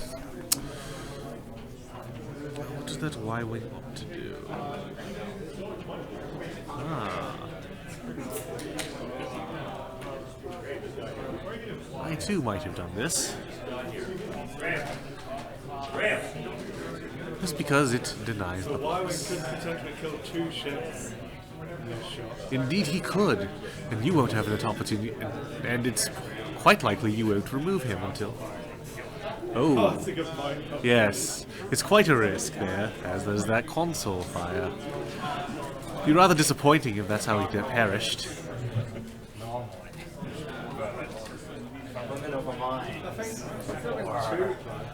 Roll enough hits requiring I roll triple red.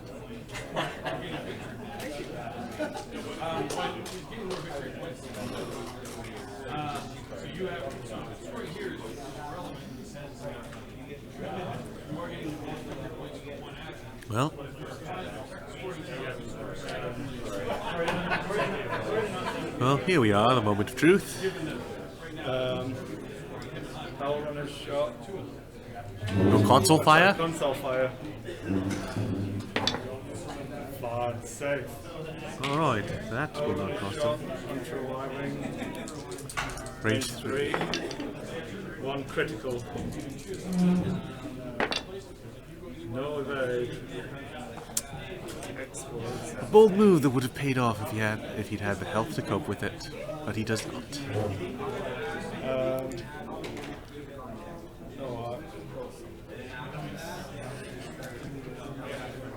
This one. here. Should be out of range of Foul Runner. Doesn't need it because I got 2 natural hits because I'm awesome. Awesome at the game. It is Either that or you were cheating.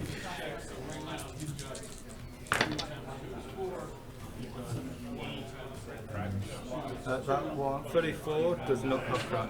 Yep. He's long since spent it. The one that does have crack is now going to shoot you. Sorry, that was one evade you got? Foul Runner. Still focus. That's one hit. Yeah, gets through. Yeah. Green dice love you.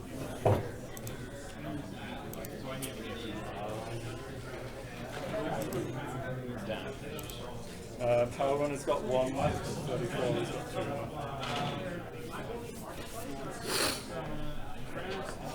Why I took the evade out.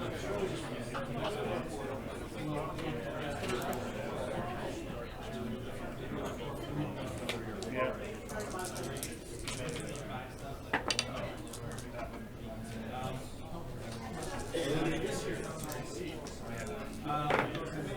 Gets the evade naturally. Yep. Token just disappears. It doesn't Unfortunately, Greg has not done a lot more damage than Ian did, as it happens to have shaked out. A little more. Not a lot more in practice. A couple more hull points.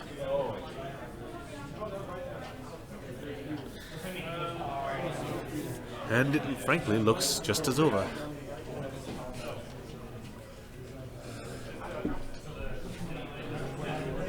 Yes, green dice are filled with hatred and rage.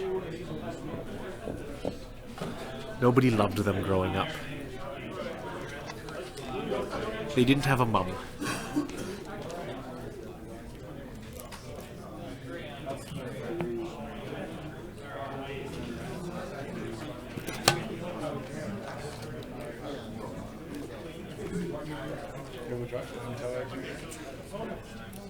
Not Power Runner. Do his fires afterwards.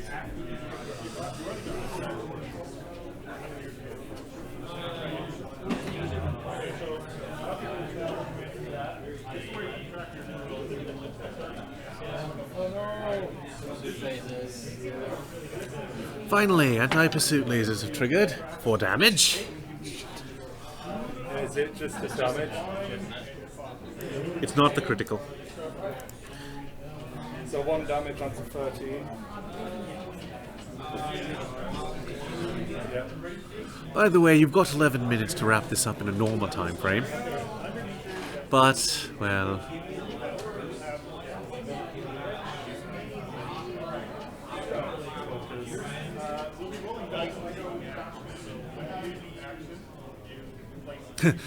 Perhaps Chris should fly the Scumless? Perhaps, but I dare say Greg is no expert at the TIE Swarm either, and as I am not particularly familiar with them either, well... does not seem like the best of ideas.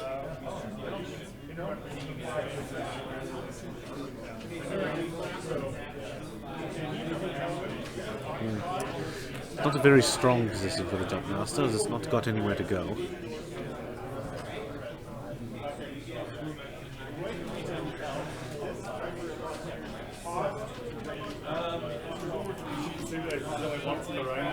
Sorry? No, it has no such limitation. Every single ship that strikes it gets to roll. Okay, I'm not worried. Oh no. Perhaps you should be.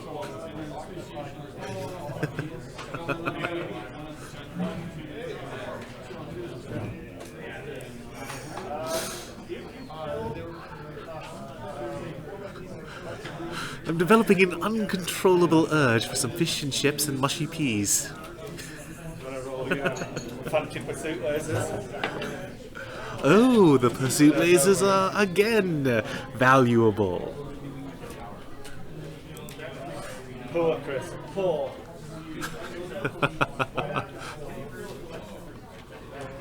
Well, your force multiplier's lost. What are you going to do? You've got 4 health. 43 shot. This is your sole remaining crack shot, and that is disastrous, is that?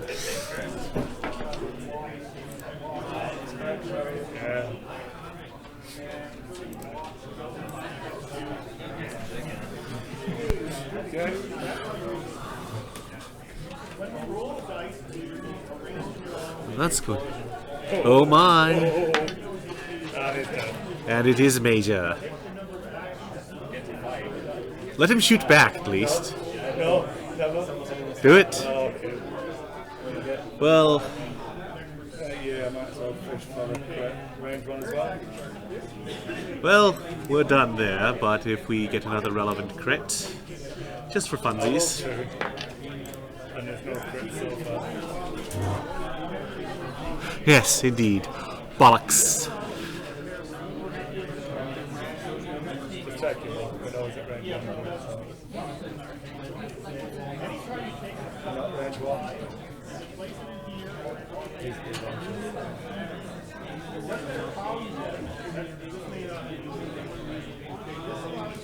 Okay, so it's 2 damage, doesn't matter. Because it's got one power. And now for the Bumpmaster's final last gasp at revenge. I've spent my focus to do that, so. Now, number 43 is the damaged one. Yeah. No, 43. 34 has got, yeah, with the focus.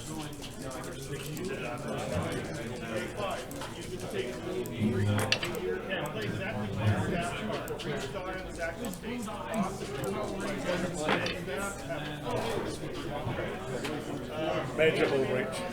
Oh, it's not enough. Interestingly, you do seem to have confirmed your point there, that you could have done more damage by choosing an alternate approach, but yes. The best matches to watch from the stream. The first one was fantastic. I did not watch the second to third one, but I'm given to understand that they were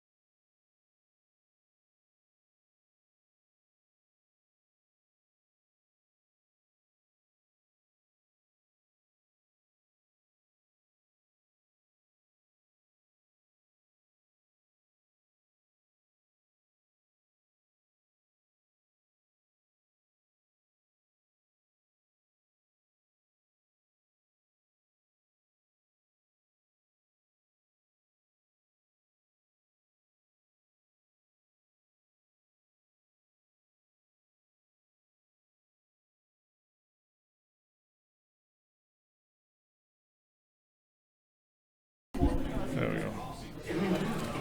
There we go. Audio's back. What did you hear? Anything? Nothing? Probably nothing. Probably none of the stuff since we got back to the table if it got jiggled out of. So, I don't know. I think that I still think it could have been a lot better for the scum list. The dice were a little unfortunate, I think. Yeah. a bit, yeah. I think ultimately, I don't like your lack of familiarity with the list was showing through. Yeah. There were a number of things you did that I don't think Ian would have considered. And Oh, that no. Were that were not really working out very well at all. No. I mean, I was deliberately trying to not play it the way Ian played it because he tried to joust Yeah. off, staggered, and that didn't work. I wanted to get the Bumpmaster around the side and try and drag you into the rocks a little bit, but you chose to go straight 5 both times, and I couldn't just go straight myself the second time and ignore it because then you would have been Behind me. you, yeah. So I had to turn in, which actually was not bad because you were kind of a little bit spread out and couldn't focus all your fire. Oh, I think again, my unfamiliar. I normally, when I fly ties, I normally fly the 8 with 2 separate blocks, and I should have put Hell Running on the outside corner because I was planning on barrel rolling into a table if you ran, just to move me at that base length across, and having to leave that outside Omega Squadron without it barrel rolling broke up my firepower. So I thought I was going to send both of the Omegas at the Jump Master to try and push you out of the fight and then swing them back in. So it's more thinking on the fly, really. I don't think Paul necessarily would have made that mistake on deployment. He probably would have had Hellrunner on that outside corner, I have to feel. Well, I know when he flew it, he didn't bother barrel rolling in. He just went up straight and then just banked them all in to keep them in the same formation. Yeah. So he did have Hellrunner at the back, in the middle. Yeah. That top rock was the one that stopped me from wanting to do a bank. So I couldn't fit both the full line through any part of those rocks, so I had to come around it. But I didn't want to give you the too much of a head start if you chose to go full speed forwards and then full speeds forward again, because I don't want to just needlessly fly at TLT shots. I know it's only the one from Paylob, but Yeah, I mean, I definitely feel like not BTLing would have been better yeah. for the way I fly. I mean, especially against this list, because I don't want to be flying straight at you. Yeah. In practice, I have to agree, there's not really a lot of value to be gained from the title. Like, it's an extra point of damage, or 2 at most, against a lot of big Against ships. ships that aren't agility free. Yeah, It's more, in my head, it's more for the matchup against a Ghost. Where you really need to Yeah. chunk through those and health, that's but fair.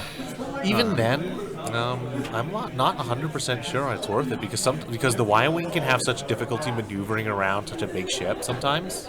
But Like, again, I feel like the TLT might have been more you got to valuable. remember the way freedom. Ian tends to fly Yep. it, and the way I Yep. feel that ship in this list should be flown, is that you're trying to skirt the edge of the engagement, and range 3 of that is there's a big net.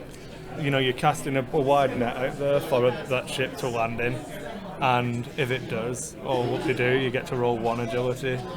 So even if you only get 1 hit off your 2 dice, which isn't that unreasonable, Yeah, there's a reasonable chance of that. there's a 50-50 chance of that hit going through, and then you've got, so it increases your damage output by 50% on average. We'll call it a 40% damage increase to do back of a napkin, nowhere near accurate math if you're throwing those shots. Against the Ghost. Yeah, Yeah, for I mean, 0 points. Yeah, that's fair enough. And But against some other things, it feels like it costs you damage No. for sure. Yeah. which I was is- hoping that would come up, because then it does the same thing as the Stress Hog does without doing the stress. Yeah. Because you still don't want to land, because of that mental factor, you don't want to land in its arc. So if you point it somewhere, people are going to try and not go be there. Yeah. And that, with the Intel Agent and the Bump Master and Anti-Suits, can control a lot of the movement. Then you're stuck with a Hawk and Zed trying to do your damage, which is where fair I feel enough. like the list actually falls. I don't have a problem with Yeah, my main complaint with it is the complete lack of damage. Yeah. Like, everything is rolling 2 dice, except for TLTs. Yeah. I feel like it's very similar, not conceptually in the stress way it tries to control you, but to the maximum danger zone list that Bob Randall came up with after talking about Aaron Bonner, in that it lacks massively on the damage output, but it does a lot to control you. Yeah, and and if hopefully you stop you if from you doing can anything. play to that style of list, I feel like it's really good. Yeah, it can be. I feel like if I was flying against it, I wouldn't care that much about getting in front of that Y-Wing. Because for me, the Stress Hog the bigger thing with it was always the stress, Yeah. because It's that not called was a damage hog. yeah, exactly. I mean, it was there to double stress the aces or whatever and control them that way. Yeah. And if you get damage through, great. But having it without a stress box, it's scum. I would just much rather have a straight up TLT. I think it would have been better for me in this game. Yeah. For sure. Yeah. Yeah, when you've got the ties running around, the primary is worth almost nothing. Yeah, I mean, I had built a list somewhat similar to this one with a bump master without the anti-pursuit lasers. It had Payoab with TLT and then 2 Y-Wings with TLTs.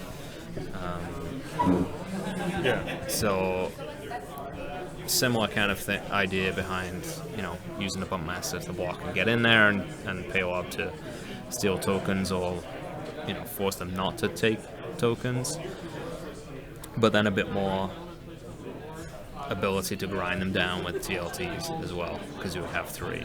Yeah. So I mean, the whole Kato thing, I'm not sure. It's still not enough damage for me. I mean, he has, Kato is mainly there just because he can be made to be skill 4. That's pretty that's much the it. reason Ian took it. yeah. I mean, I guess the list I had, everything is PS2, Yeah. or the 2 Y-Wings are Gold Squadron PS. Thugs, sorry. Yeah.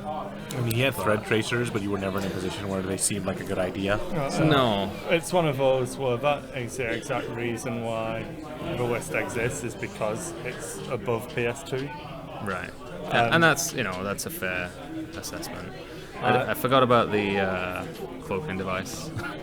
I don't think it would have made much of a difference there. I don't think there was ever a point where you really wanted to use it. Like, I probably would have cloaked round 1. Yeah. I feel like Yeah, it would have helped in the dash away from me. Yeah. Perhaps, yeah. So I could have potentially Every just... turn it doesn't turn off, you're getting a 6 move forwards, basically. Yeah. So... With 3s, I'm sure with 3 forwards white on a hawk. But yeah, I think against a list like that, when Ian played Nick, he got rather fortunate with the way things went, and he blocked and Nick self-blocking. Nick self-blocking, got himself on a I roll. feel That that asteroid beam. Ian, all respect to how Ian played, obviously he did well for it with the event, but I feel that Nick lost that game more than Ian won it. Definitely do Obviously, Ian had to put the ships in the position he did for Nick to keep bumping himself onto rocks and stuff. But that. Still, but once Nick presented him the opportunity, once he spotted it, it was very easy to carry out. and then, did we get any more lists submitted for another game? No, nobody mentioned anything. Just I just want to see A-wings. 5 A-Wings. Yeah, you don't see games being played, no. Oh, whose fault is that? You guys haven't given us a second list to throw against it. I don't know. Have you got anything you want to run? And I'll commentate and Calvin can run. I don't know. I mean, I've got lists. But are they terrible? Probably. Can have a look. I don't want to run that list I was talking about just now because it's a bit too similar. So we don't want to Bit see too another terrible? crack swarm. I So don't want to see another crack swarm either. ever again. Well, technically, the A-wings are also a crack swarm. Just that there's only 5 of them.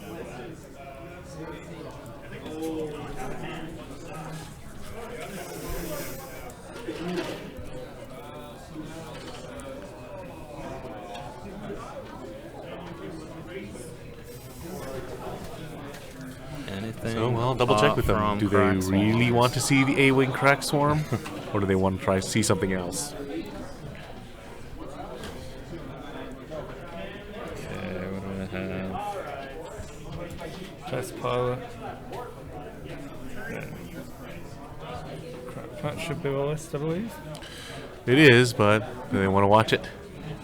They wanted to watch the A-Wings, didn't they?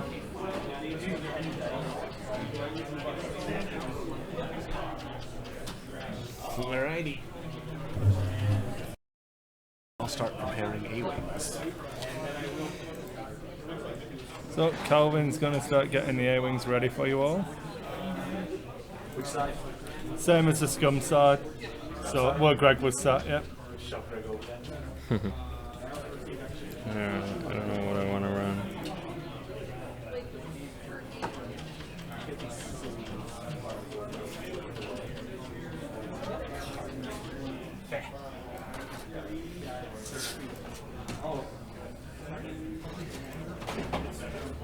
No one else has a type of list. No dash with Lotho Rebel now.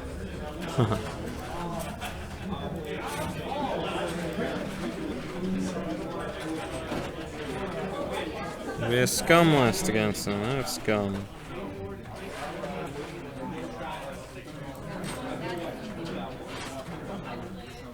To play my Danga Lats Razzie list. That's only 2 ships. Could do that.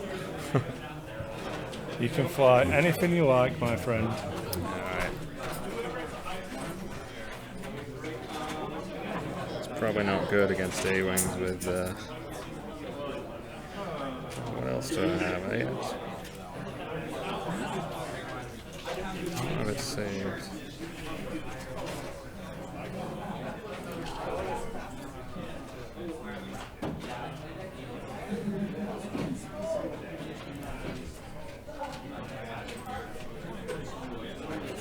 Let's just do that. Why not? I'm gonna have to go through all your stuff, Chris. That's okay. Village. What do I need to write down? Okay, so we're going to have the A-Wing Cracked Swarm against Dengar and Lats Razzie. So, a fat Dengar and Lats list.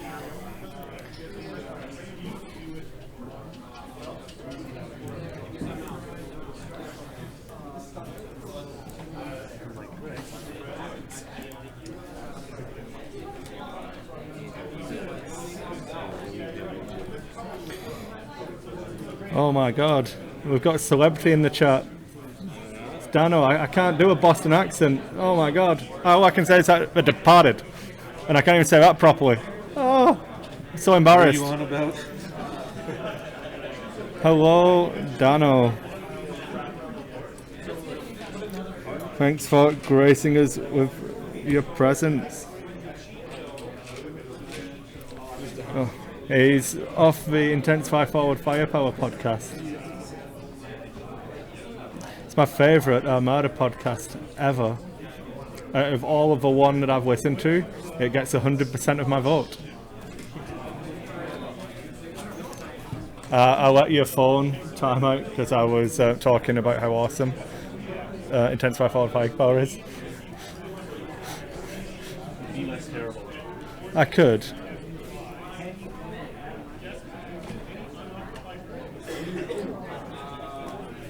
Thank you. Give me your So, just getting the overlay ready while Greg builds the list. most of the upgrade cards, not going to need. I'm just going to tap the card shots out. I will be doing that. There might be there could be like 57 trillion, and it doesn't really matter because Intensify Forward Firepower is enough for me.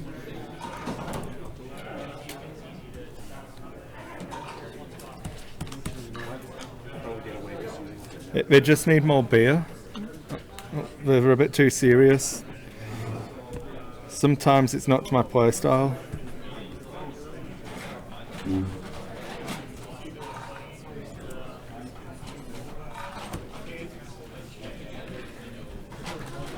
Okay. What's the crew on that? Boss, Gunner, and what was the last one?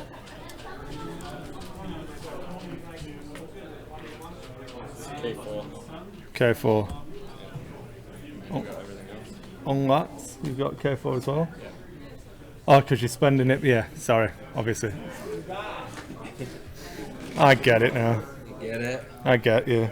I feel you, man. Bases? Where are the bases? in the box. Yep.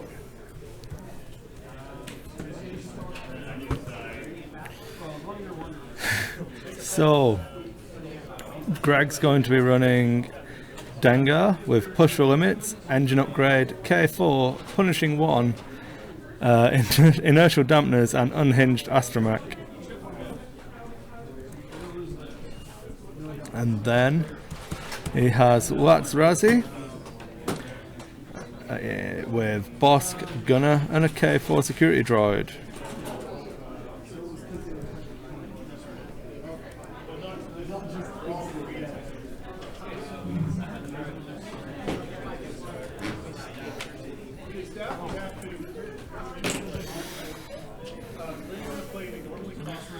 So it could be interesting against the Crack Swarm. Yeah. I'll throw it over so you can stop looking at my ugly mug.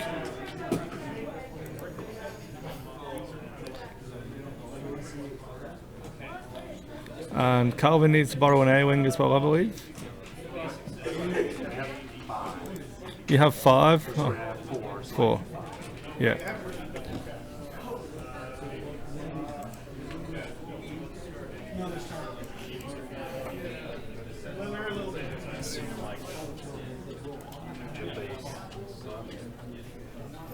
Will be somewhere because I'm, really organised.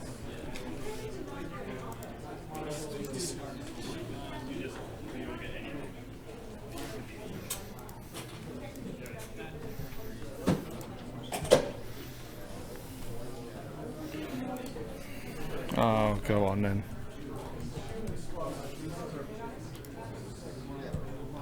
There we go. It can be Greg Jackson.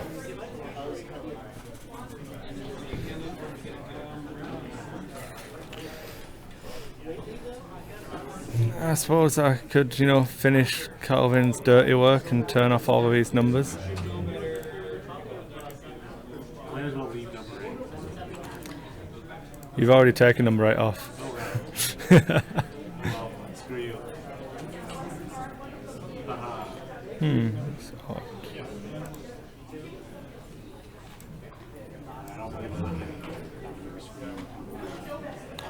there we go, that's better.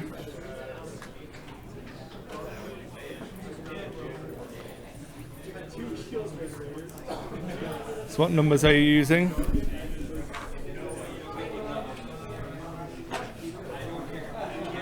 19, 9, 8, 5. So we have number 19. Number 9.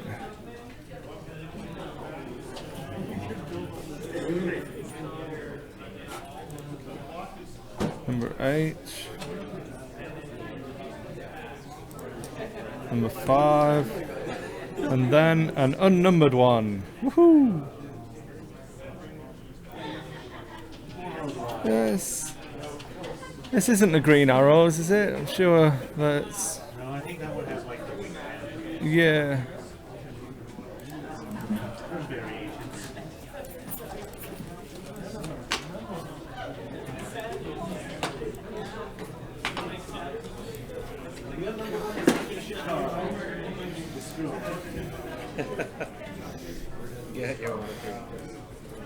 So you've got, is it VI instead of adaptability? They're all crack shot. I'm just using the VI instead of crack shot. Alright, and they've all got adaptability because it's 0 points and you get to go either up or down.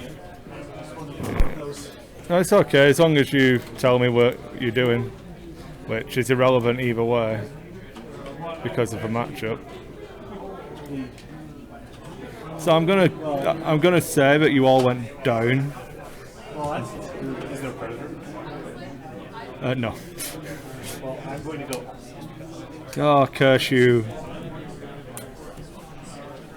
This spike doesn't work.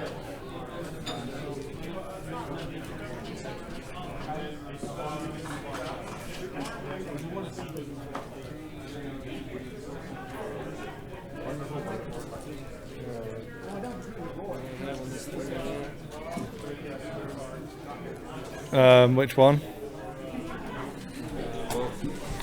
So you're looking for a push for limits, an engine upgrade, K4, punishing 1, and do you want me to just find them for you?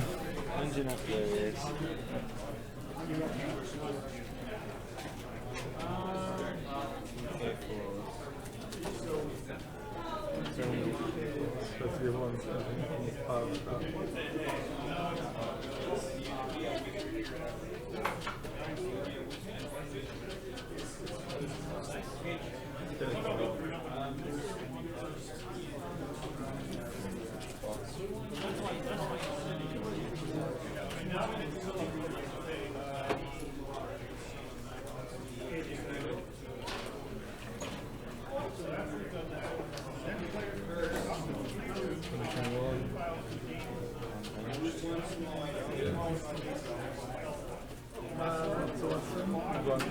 Inertial damage will be in there as well.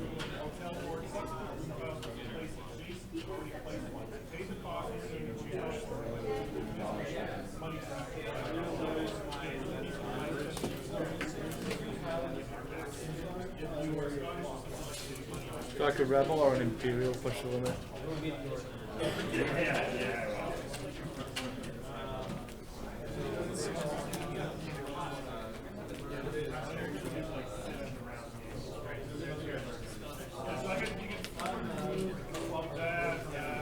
Okay guys, sorry about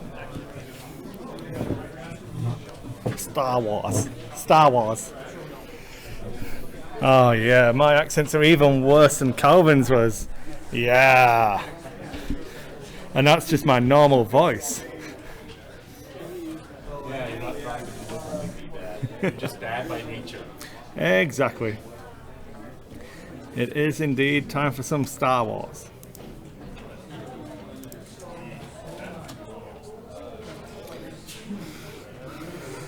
What?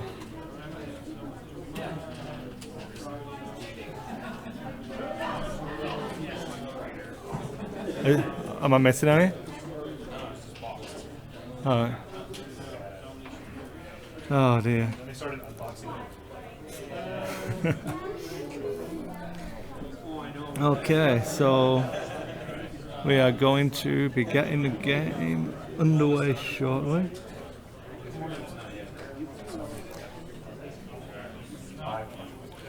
So I'm going to let Calvin talk you through the asteroid setup whilst I run to the washroom.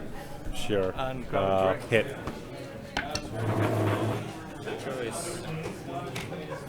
What's 3 obstacles?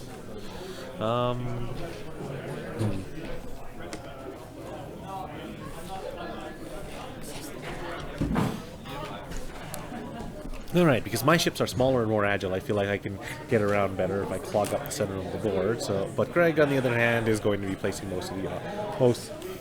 placing half. So, it's not going to be super clogged. May not actually do a whole lot.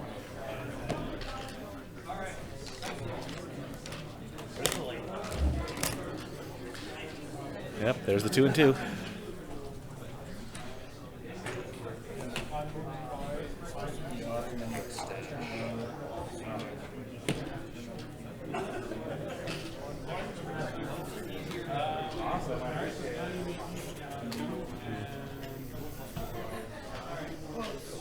I'm just trying to create a field on the board, so I'll have to deal with it.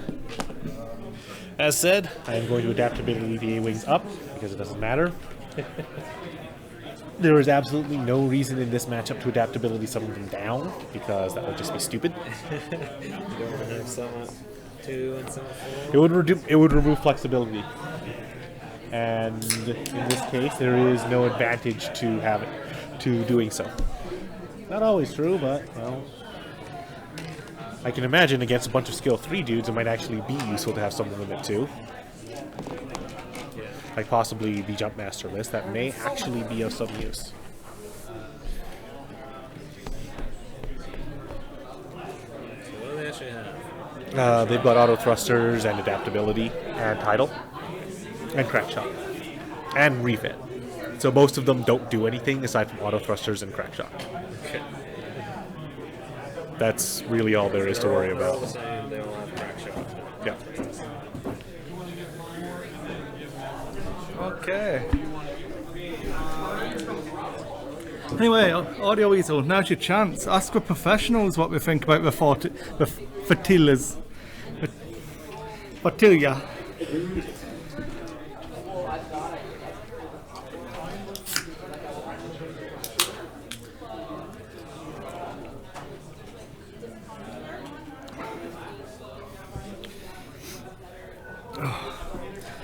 So, a pretty dispersed field down towards the bottom.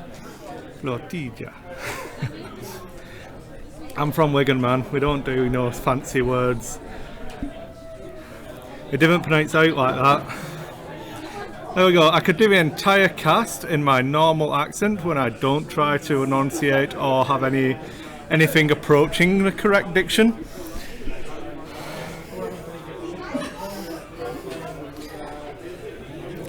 See, Audio Weasel was hassling me all weekend and the last week's show on my thoughts on the Gazanti and the GR75s.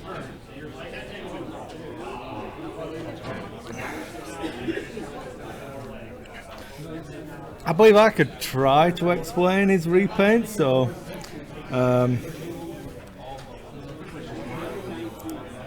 let me get the text for you.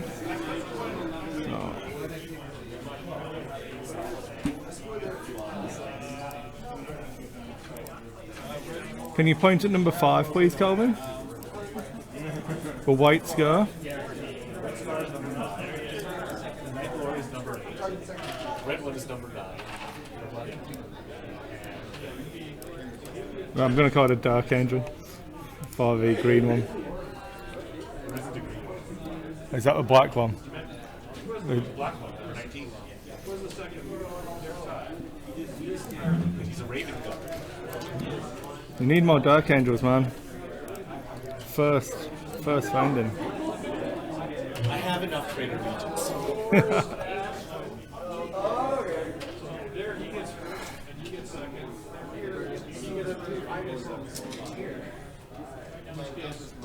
And they come painted apparently. What does? The Fertillas in Armada come pre-painted. Yep. Flotillas? Yep.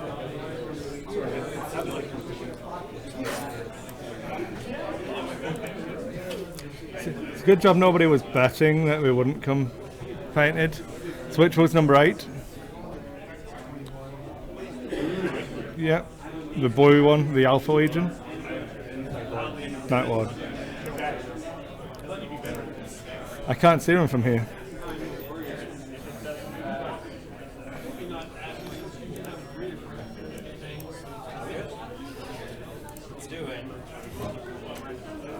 I have to say, 18 points really excites me for a GR75. So, with this open field, I'd expect aggressive play from Calvin to try and dominate the open part and get some damage output early. And he's not disappointing with the 5 forwards.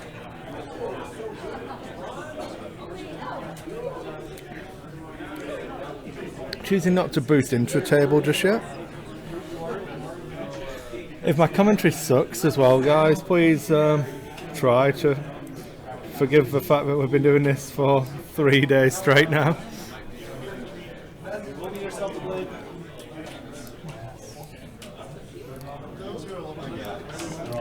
I probably could have taken Sunday off and not got too much trouble. I think I'm going to get at least 3 of each Fertillas. At least 3 of each. I don't even play Armada.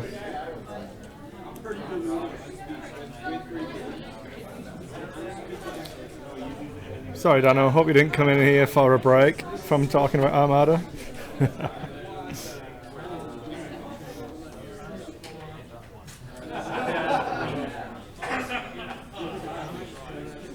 So, exactly the move I would have expected from Greg as well. Wait and see how aggressive the A-Wings are. The answer is all aggressive.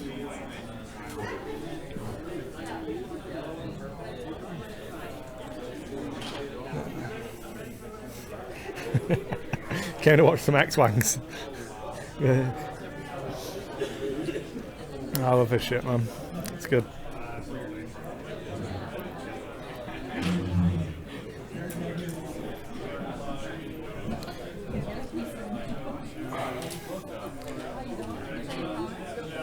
I think Imperials benefit from spamming them the most because there's lots of people who can't handle the Demolisher activating last and first for some reason.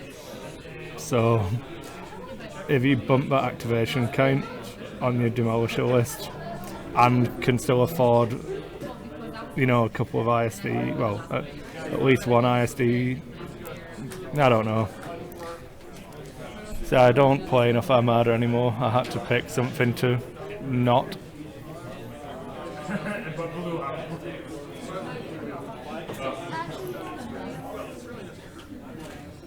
So I won't be too surprised to see Calvin do a hard 3 into a table now.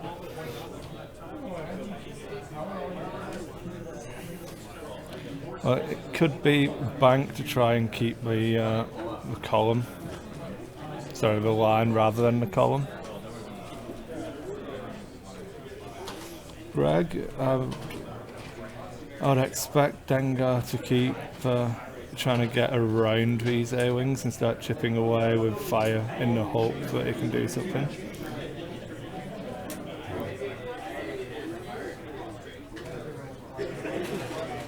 Only if they're firing out the side and they already have dice to roll.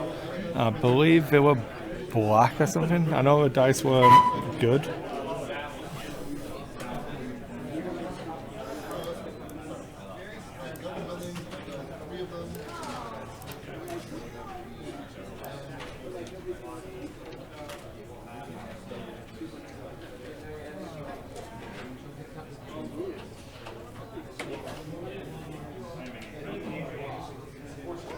Yeah, I just said that, guys. Oh.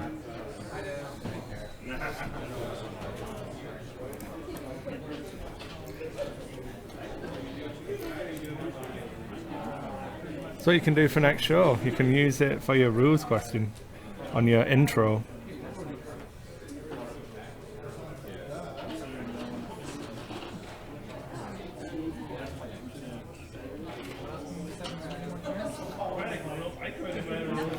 So Greg's hoping to pile some fire into the Raven Guard A-Wing.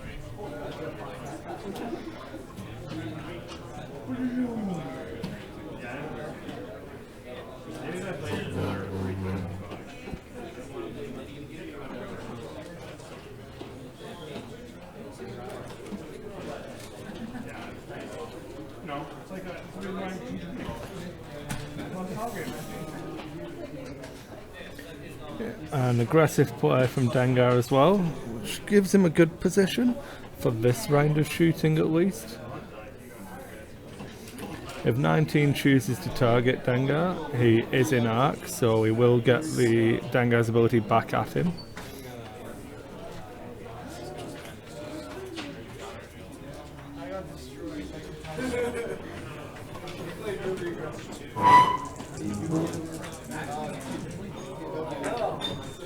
So this is Dengar's shot, stunning the target lock, and the focus for 3 hits. So that's his ability to chuck it down, and that is 1 shield from number 19.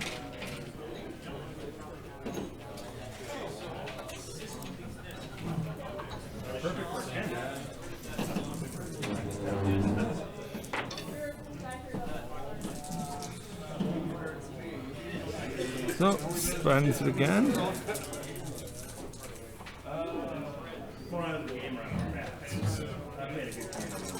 Yep, 3 hits again. So 1 shield and a crit, which is a damaged engine. No, I actually thought I made an install.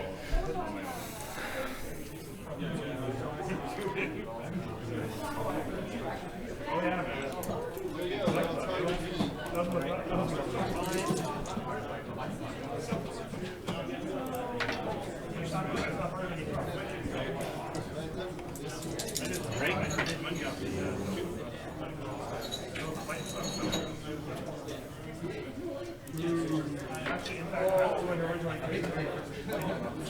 Hopefully that's a little bit better for a dice cam now, guys.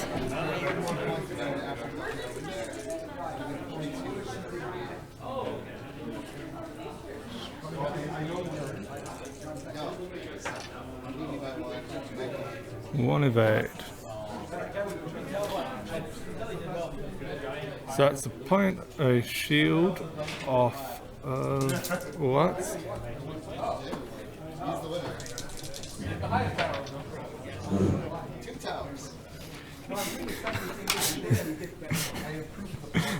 Which time zone's that? Which time zone is America time? I am unfortunately, or fortunately if you're going to be there, going to be driving down to Omaha tomorrow because 3 days of streaming just isn't enough. I get to go drive to Omaha tomorrow in preparation for the Sparta Games grand opening event. So I'll be going down making some YouTube content. America.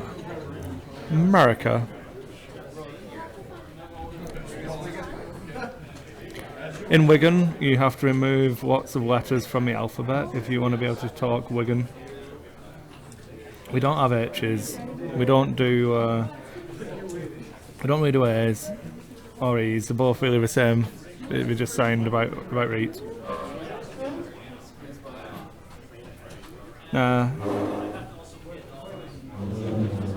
Maybe a little bit too aggressive for Big Greg.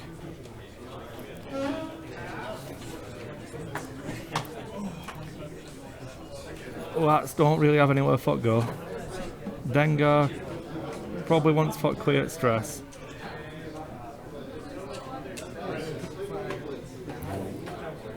Calvin here is getting reet up in his face.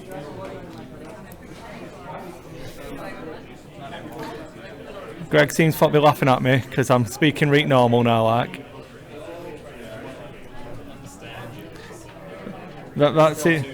That seems to be a problem. He can understand what I'm saying because he's from near up my way as well.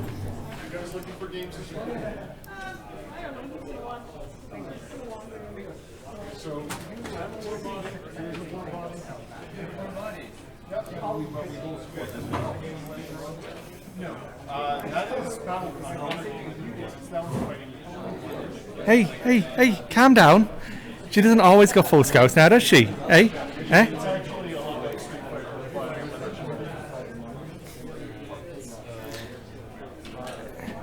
What you should do is just let her talk to her family on the phone and see how bad it gets when she's talking to other people from Liverpool.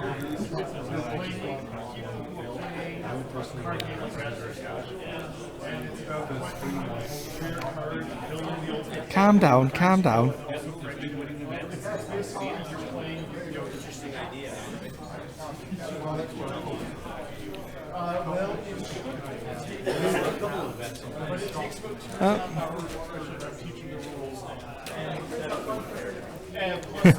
Six months in Plymouth.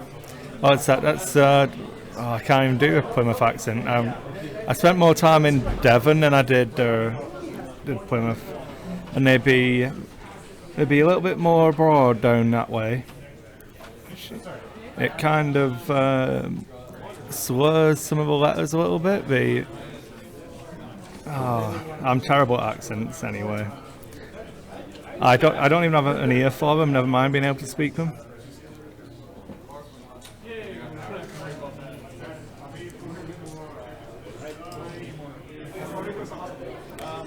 If you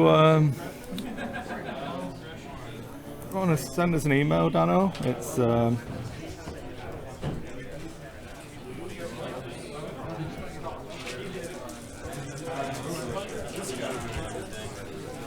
if you want to send us an email, Dano, I'll send you a list of all the stuff I use and how I do it this way. I know Steve does a really good job. I watched him do some Armada. I watched him do like, a bit of Rebellion as well.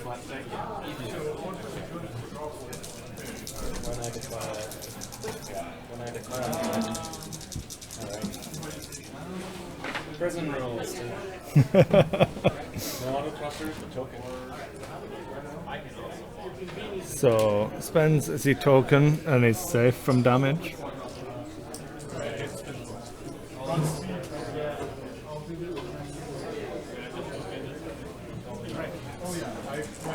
Yeah, so actually back to the game, I suppose. You know, what some people are here for.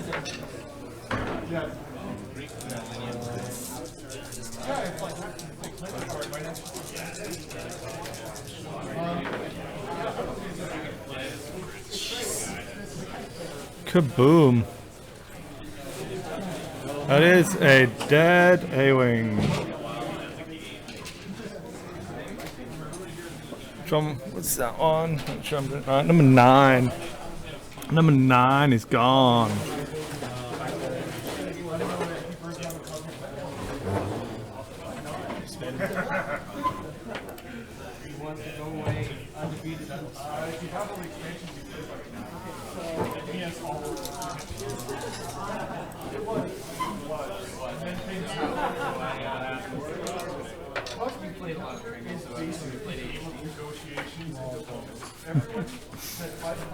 Two shield. Oh no, we're into half hull now.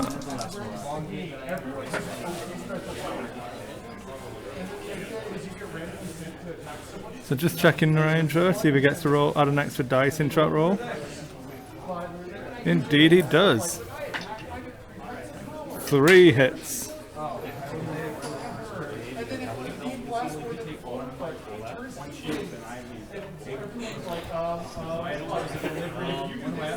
Is deciding whether to crack it or not.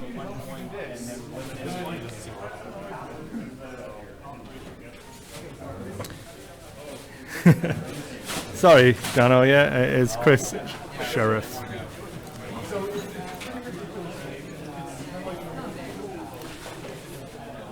You may recognize me from such things as this stream.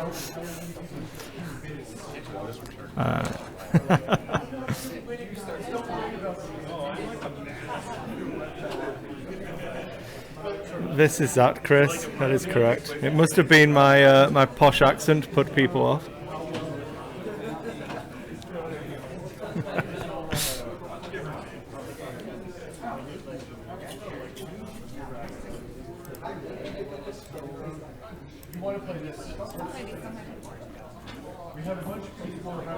I've never played.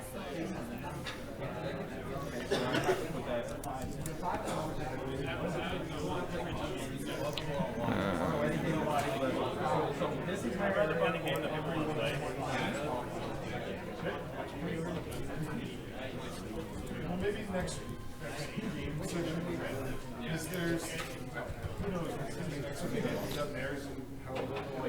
No, the blue A-Wing is the unnumbered A-Wing on the overlay.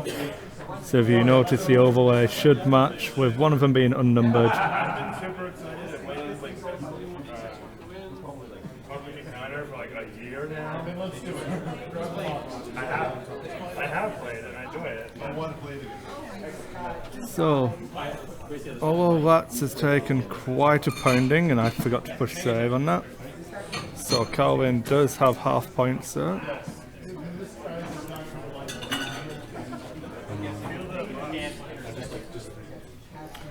I suppose it would have been polite to start a timer as well.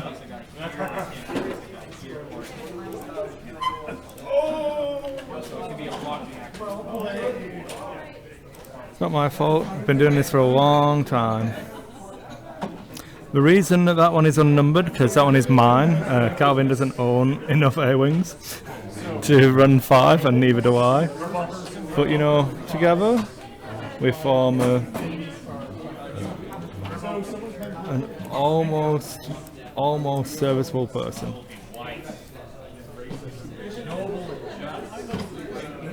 Now racist. So the K-turn behind that seems like a safe play. Watts obviously stalling to make sure she gets some shots. Dengar getting to dance around. I don't know what the play would be here. Maybe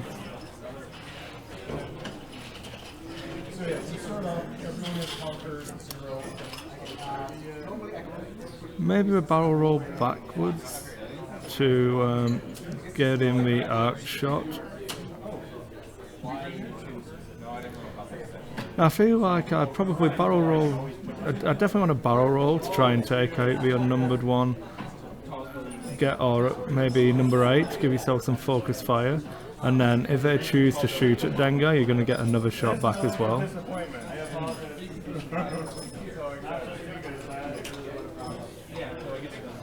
And yeah, it does open you up to more incoming fire, but it does feel like that's the right play here.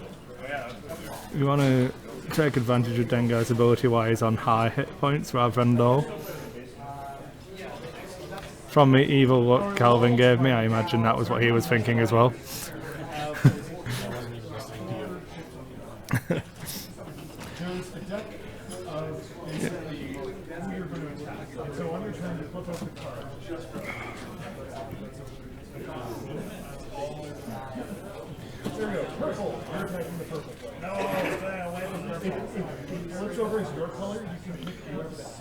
Remembering that Greg's gone from the back of the base to the back of the base here, is scope for him to slide further forwards if he needs to.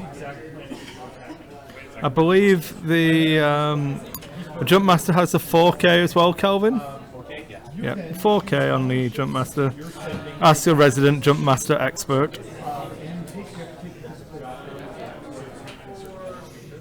And then at this point, both you and the other player open up who you want to choose.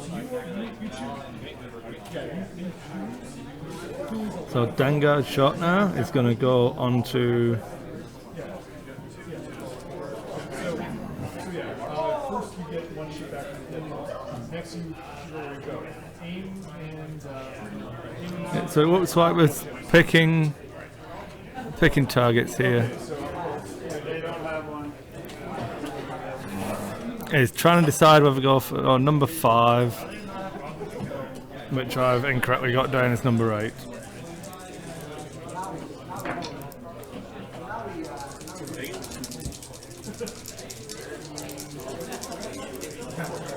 Oh, so annoying.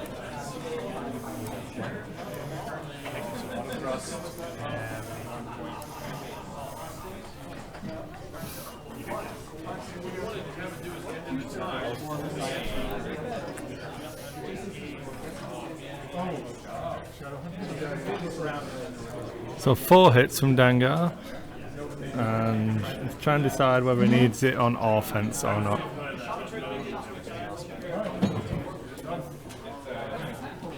Seems like the right choice here. Give yourself a fighting chance by keeping some shields.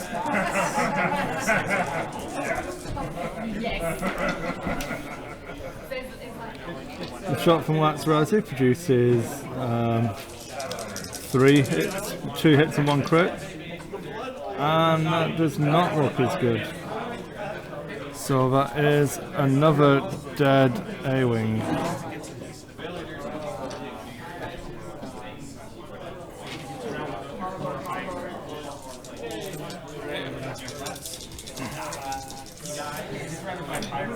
So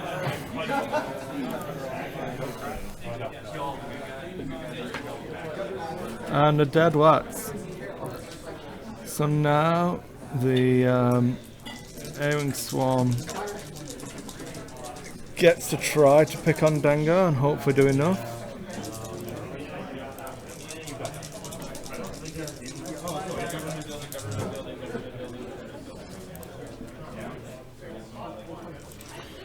So Calvin, for now at least, recovers the lead.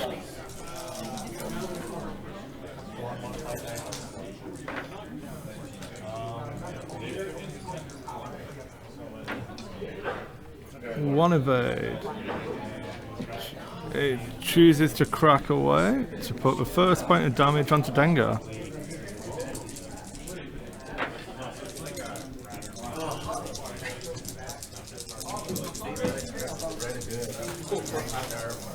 The dice just hate me.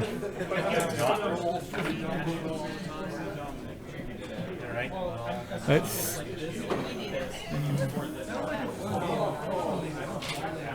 do you have any suggestions? We're more than happy to take them. So that is one shield off.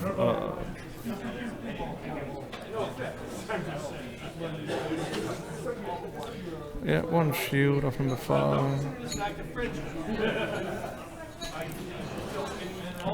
One shield gone from Dengar's return fire.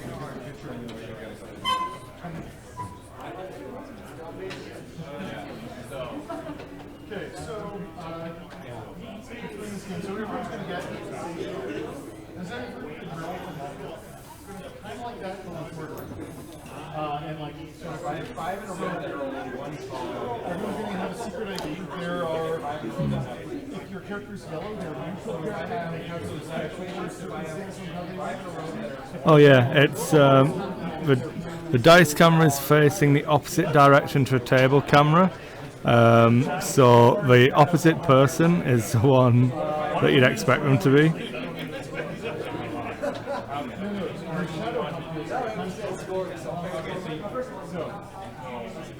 Anyway, so then if you're a shadow, the hunt is the bad guys, right? Yeah. If you're the shadow hunters, you hunt the shadow. So this is anyway. Sorry, is it how much power like counted, or is it how along the line? Everyone's going to have a token matching your character. And it's going to be here. As you get injured, you move your token down.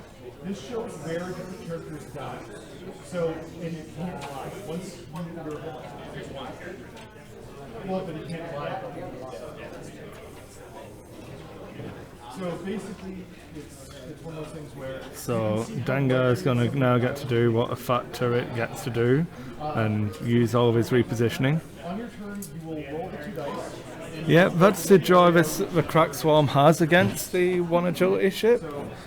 It really, really hurts against the YVs. It hurts against the Jump Master lists.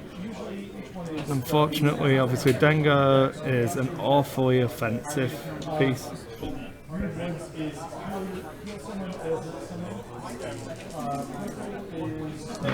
Your choice, and brown is equivalent item to the player. 2 hits, triple blank again from Calvin, so manages to survive barely. Then there's other items which are single use, they go off. The green cards are weird. Just checking the range. They'll say like, you must show your character card secretly to the player. That one's actually Looks to be tight. this one is, I bet you are a hunter or a shadow. If so, you must either give him card. So back to dials. You read it. You don't actually do that. I think it's bad you guys watching X-Wing the way that people watch football. How do you think I feel talking about X-Wing the way people commentate about football? How you figure out who everyone is. The character also has some special powers. You can reveal yourself using special. So the thing that counters the Crack Swarm is the exact same stuff that used to counter the swarms in the first place. The problems you have is that nobody is going to run those things because they're still countered by Jump Masters. So if you run Big's Walks of Dogs, take Paul Heaver's list from 2013 and go take Big's Walks of Dogs. That'll counter a Crack Swarm really well. You're not going to do it because it'll get eaten up by half the other lists that you're going to see. So at the moment it's really strong. Whisper or Echo are still really strong counters to them. as long as you can fly them well. Okay, so we have 6 people, so it's shuffle up and deal 2 of those. Shuffle up and deal 2 of those. Shuffle up and deal 2 of those. Don't look at any of them because there's going to be 2 good guys, 2 bad guys, and 1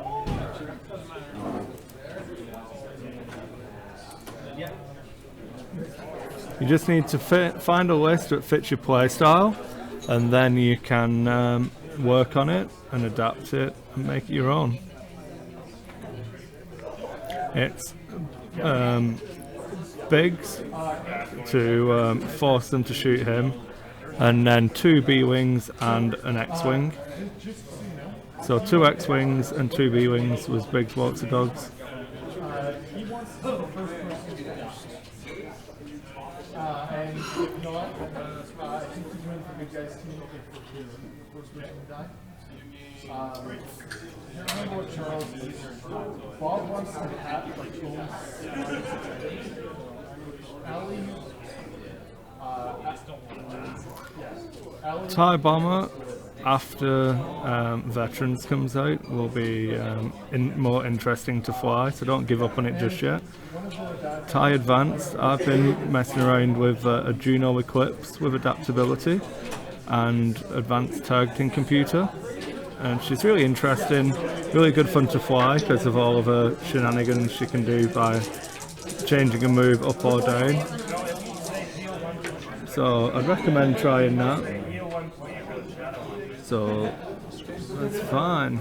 No damage gets through there. It's an enemy, good and bad. I feel like the TIE Shuttle is going to be really nice. Throwing a tactician onto a Scimitar Squadron pilot and just handing out a little bit of stress every once in a while.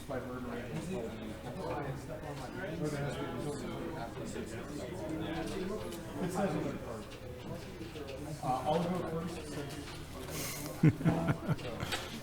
I'm moving the slot 6. So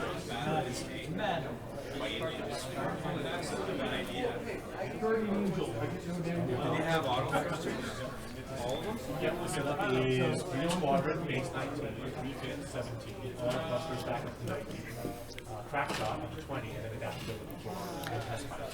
Hello, Greg Estevez. So their expectations You want to know something that's really weird? I walked into work today and we've got some TVs on the upper mezzanine in the sentry box. So I walked into work today and hear myself talking from yesterday's stream, because Greg's now started playing our streams on the TV, and that's a little bit disconcerting. It feels slightly strange. Torpedoes aren't really meh. They're it's all on how you plan to set them up. They take a little bit of work. If you think about flying a non-Rhymer ball and the work you used to have to do to get the value out of the squadrons,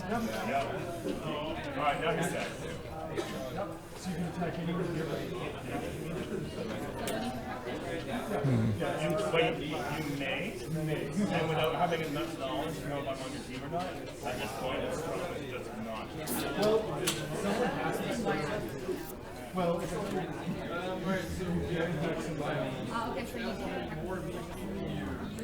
so anybody here from Omaha or Nebraska or South Dakota or Montana? So I'll be driving through all of those states next week. That's what you get, that's part of it. Steal my piece of equipment, and then you try and kill me.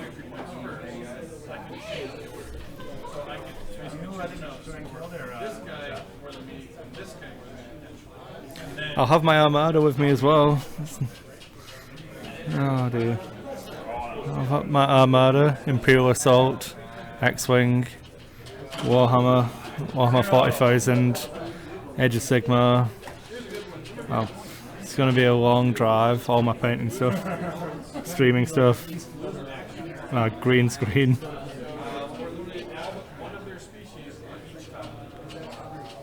gonna be good. Well, I've planned to do an overnight stop in Rapid City. So I've got, was it a 13-hour drive or 12.5-hour drive, was it, Greg? Yeah, so a 14-hour drive tomorrow morning. No, I'll just have them all in my tiny, normal sized, tiny, if you live in North America, car.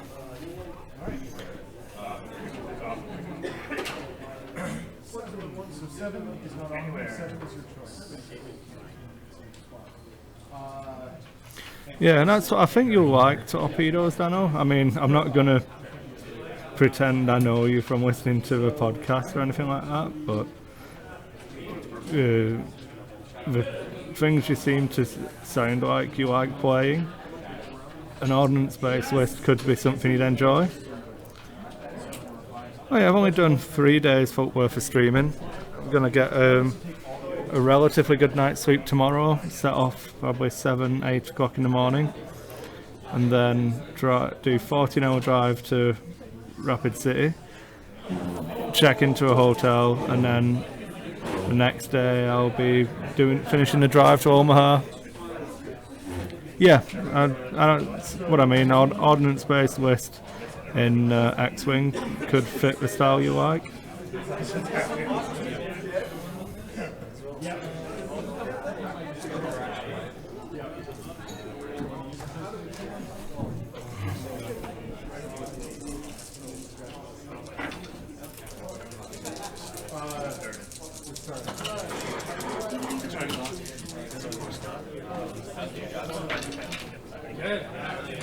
I don't believe we're doing any live casting, so I don't think there's a tournament or anything like that going on.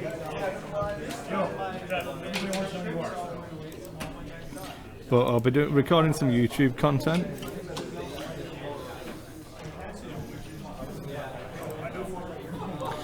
But I'll speak to Aaron, and if there's something he wants to live cast, I'll happily be there to do it. Assault missiles, Greg, I'm still not a fan. I feel like you're relying too much on your opponent.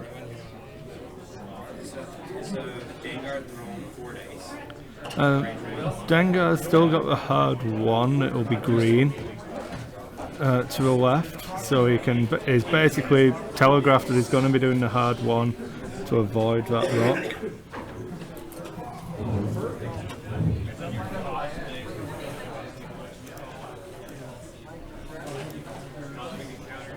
Oh, no, in fact, he has unhinged astromech, so the long 3 is also green. He's going to look to pick on the one that he previously damaged.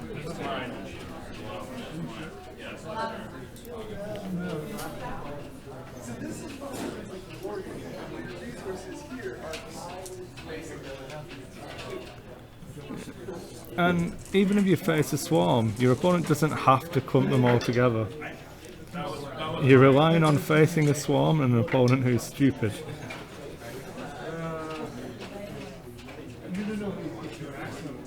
So you know that I'm in a certain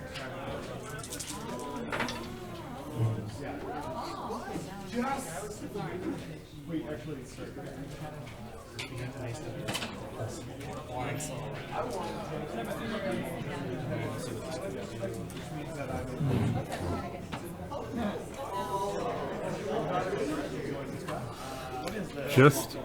Just out of range 1.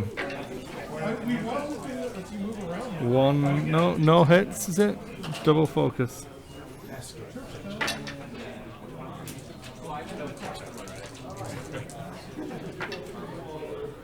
Another point of damage onto Dengar.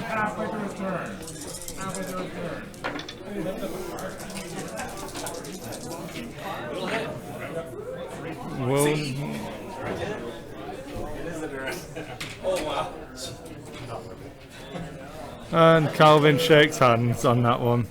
1 A-Wing chasing Dengar down. It's not going to do that. The dice need to be good for you to get out of that position.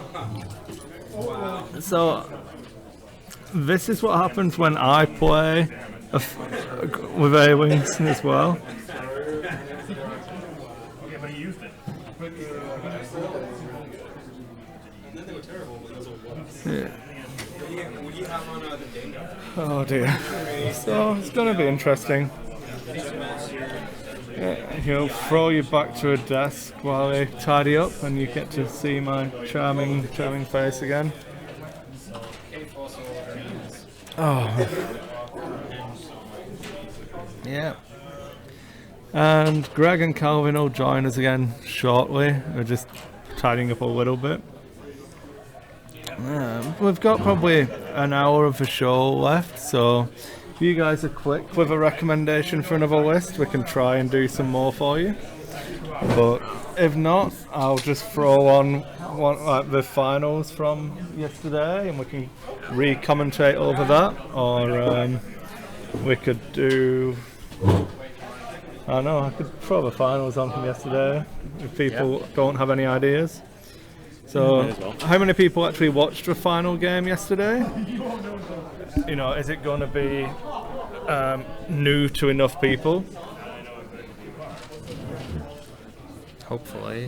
Give chat a little bit of time. Yeah, while they're discussing that, it's like, well, I don't think I flew that right, but the dice and the luck, it's just like, I couldn't get anything done. Yeah. Well, once Lats was dead, I just basically figured I may as well try and avoid all your shots and take unmodified if necessary. Yeah, the problem is, like, with the A-Wings dial, I can't really set up a meaningful trap because you're perfectly happy to just take one shot anyway, so I have to try and set up and hope that you, like, wind up in multiple arcs. But Yeah, it's not like going to happen. at the end, I figured if I did the hard 3 and you K-turned like you did, then I would be taking shots, but I would hopefully get 1 plus Dengar's ability back. And as bad as your dice were, it's like, it still worked. Like, statistically, it probably should have worked out like that anyways, but... Well, earlier on I was rolling 3 out of 4 most of the time natural. That didn't help. So Like, I never got a double evade result, I don't think. no. Naturally, anyways. So Always had to modify to it. people are asking for the Han Waffle Rebel list from yesterday, Jeremy's list. Okay. And then I can do Trip Aces and put it against the VCX if you like. If someone wants to try running Jeremy's list. I don't personally like Jeremy's list very much. Okay. So, Well, you two should play, because we played and then we played. So if we're gonna do a third one, then do you want to take Trip Aces, or do you want to try something? Do you want to put your own list on the table? And I'll just run Jeremy's list then? Sure, I'll put something on the table. I'm not sure. I'll try my variation of Pulp Aces against it and see how that goes. Okay. So, Han with... Oh, I can't remember how many points it was. It was Han with Kanan. do you want me to go and get the list? No, they want to see No. triple aces versus it, Nah. so... It's Kanan. I don't know.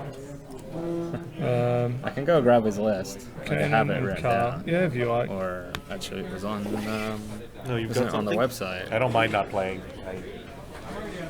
Okay. Nothing is like this past week or so. I cannot seem to win a game of anything. So In the FFG forum, I've got it Alright, yeah. in the regional results thing. Page 24. Oh yeah, so it was. Do you want to run your same list? And I'll, Oh, Calvin's not playing? no. yeah, like the way my week has been, I cannot win anything. 10-game losing streak in Hearthstone right now because they always seem to bloody top deck the one answer they need. So you shouldn't play Hearthstone, man, that's why. Already cast a Flame Strike, only one left in 18 cards and hand empty. Rip it right off the top. Okay, so I'll just get this one ready, guys. Give me 1 second. I want this on the right hand side because I'm going to make you play the same list. Oh, okay. Well, that's easy. I don't have to do anything. You can. Yeah. So Han Solo, PTO, Just deleted my list from Engine, Kanan. See, definitely had C3PO, but it was Kyle.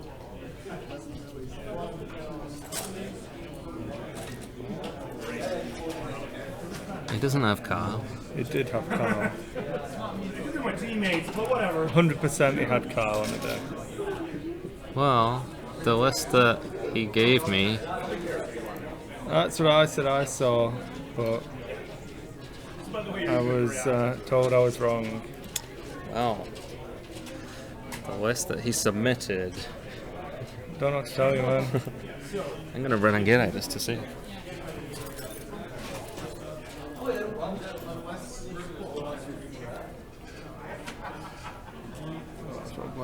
Sorry guys, just again, as people are a little bit fatigued from gaming, no one's turned up to actually play some live games, unsurprisingly. Yeah, the dynamite really hurt. And that'll be... put it back into studio mode while everybody's left me.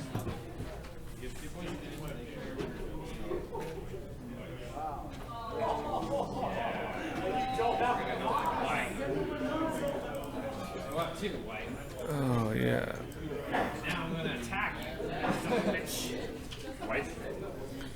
So Han is obviously Pilot School 9.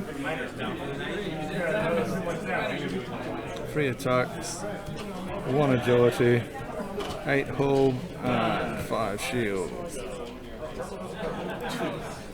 Pilot School 3. I'll take a black one. I got chainsaw.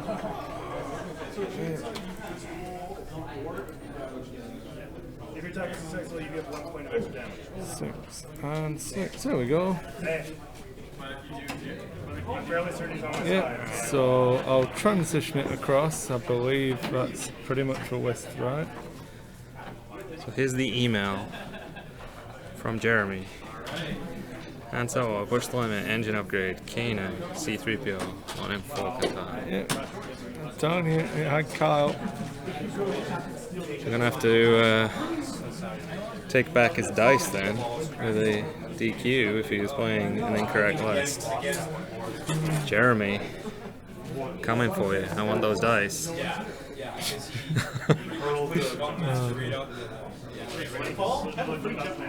Okay, so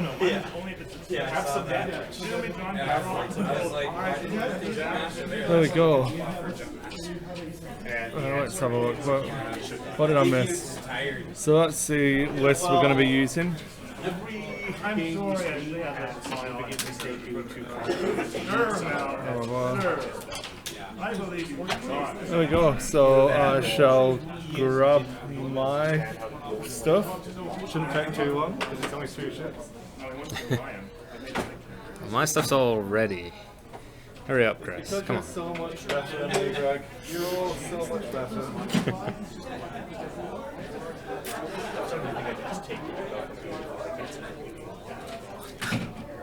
Everything I play, I use right now. It's frustrating as hell. See, that's what was happening to Bill 2 years ago. I'm not even talking about just X-Wing. Oh, well. But he was losing everything, so he said, hey, I'll TO the event and you can play. So if only you'd been losing like a week before, and then you could Yeah, have been like, no, it basically started Friday night and then went into regionals, and then here we are with the endless string of losses in every game.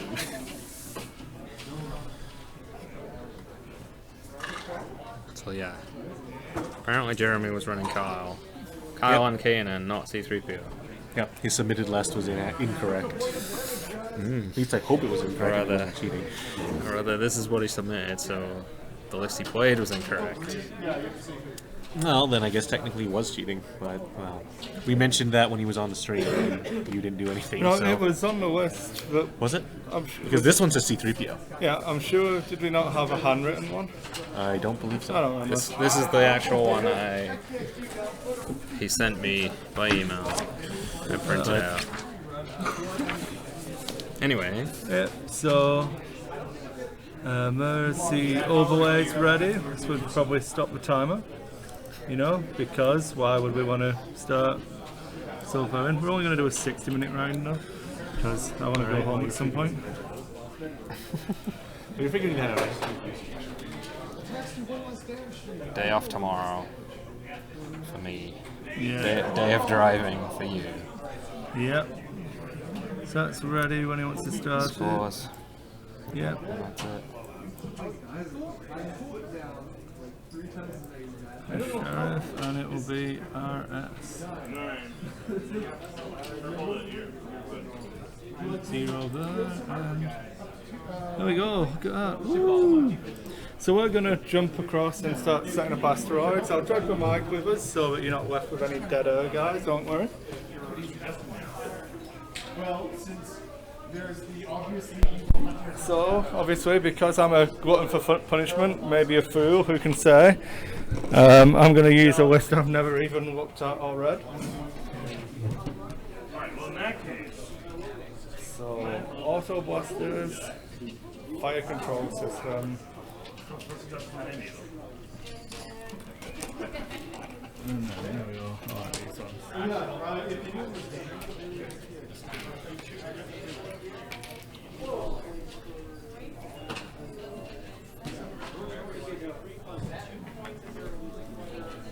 Yes, it's time.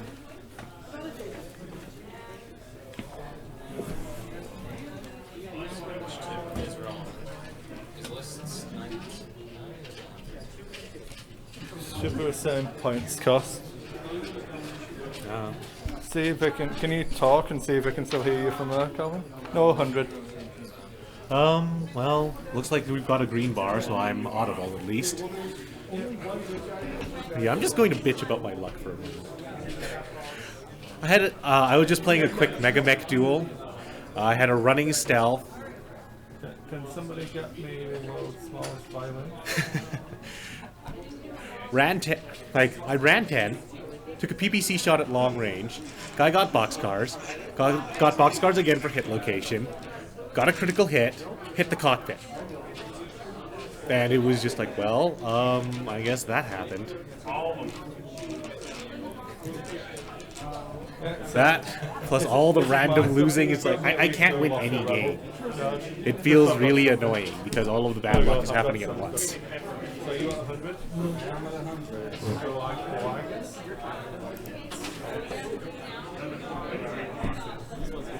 One minute continue, my friend.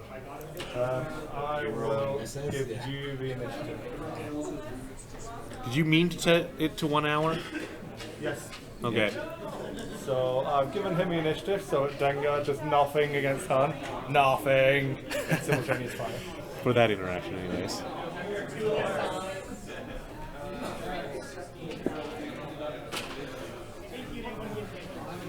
Yeah, unfortunately, Thursday I'm not going to be able to get any gaming in, so no such luck.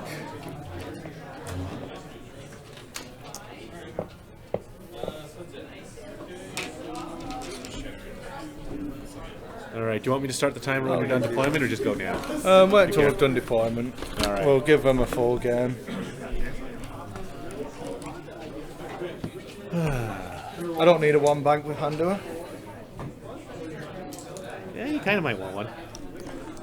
I've got Kanan, I'm sure I need it. But what if it's the right move? Never. Well, then you should stop being bad. You may notice that I'm not taking this asteroid question as seriously.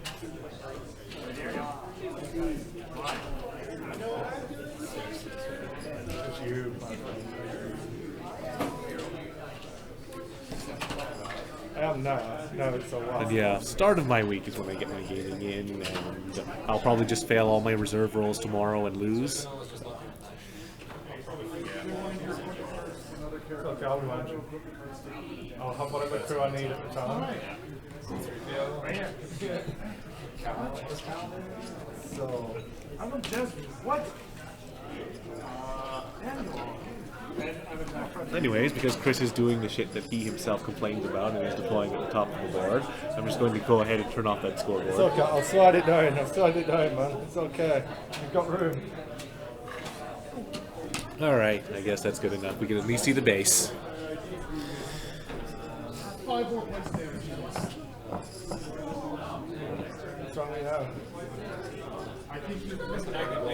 Did you put the cardboard on backward? You didn't change it. I didn't care, but I don't think it really matters as long as your arc is there, right? Alright, so... should be Lapsrazi going down next. And... well, temporary, no need for the dice cam because, well, dice aren't rolling for a couple turns there. Every time successful, get 1 point of extra damage. Butcher knife, you know?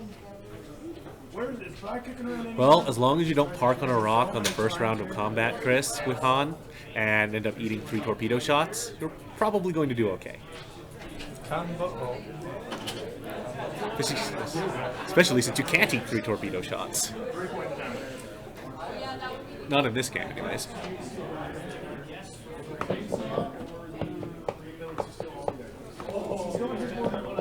It's one of those, if you attack one other character, you get all their equipment cards.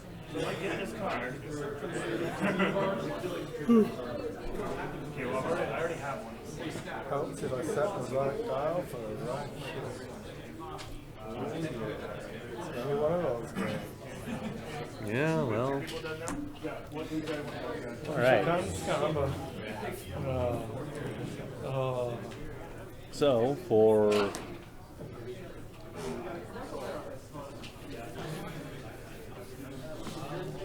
so the thing that was effective about Jeremy's list is that Han is incredibly obnoxious to deal with when he's got that loadout and an engine. So, that level of action economy. Thinking of fun.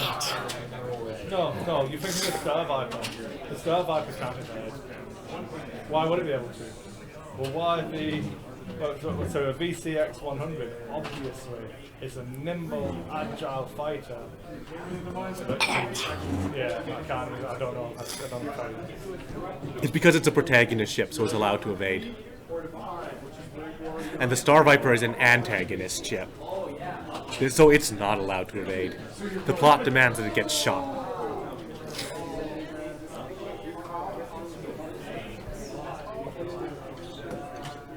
You'll like this one. It's really good. Is it a one bank? Is it a one bank? It's a deliberate land on the rock to appease you. Ooh. You asked me to.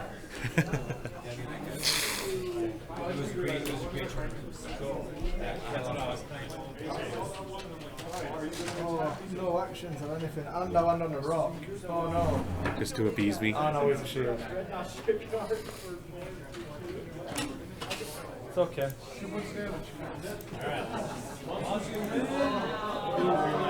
I need to give you a head start. And yes, Chris did that deliberately because he's feeling... antagonistic.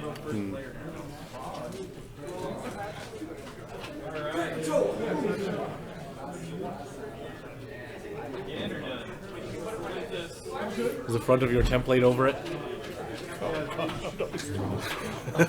I'm not feeling that charitable. Well, see, you ate no torpedo, so it's still not the worst you could have done.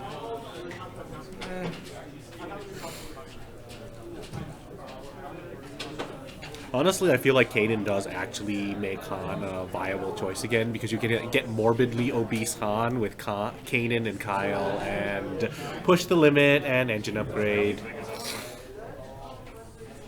and Falcon and do all the things.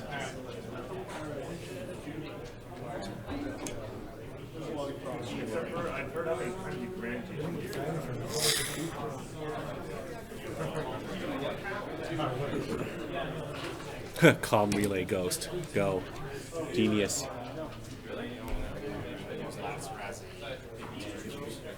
That's what I'm hoping. You know, that's the absolute genius play, right? You should totally do it, Greg.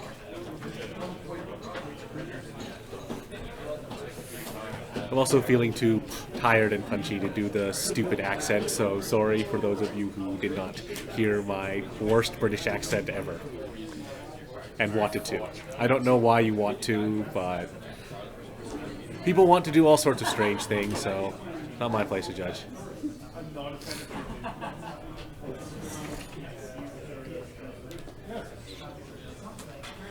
Alright, well, Dengar looks like he's going to be a little bit out of position, so... Today just doesn't happen to be that day.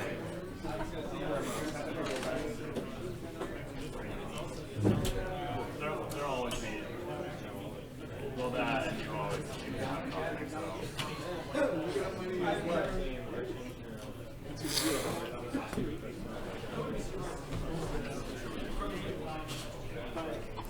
Yeah, today especially has been the mountain of first world problems that on their own should frankly not annoy anybody. When you get a pile of them, you just start to get frustrated.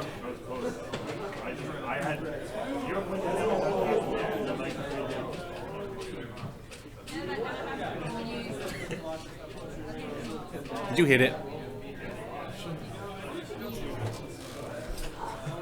I don't believe I should practice that, so I've done that one before. Good, but it's all did I hit it with a shirt or The base, push the base. it should have fit. Oh, you mean, okay. Good dice for it. Yeah, when you say good, I thought you meant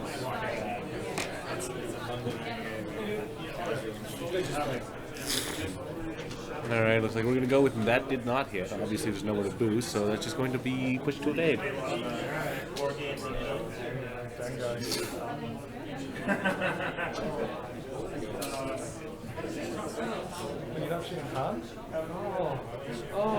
Yes, when you take a target lock action, you must choose a target and measure to that target.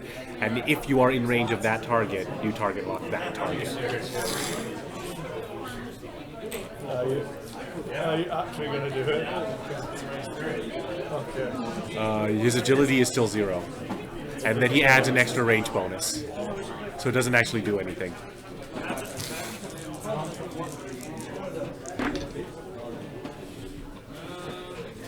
Dice can. Time for dice can. Yes.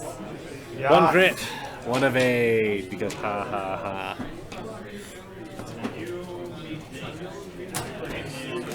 Range 3.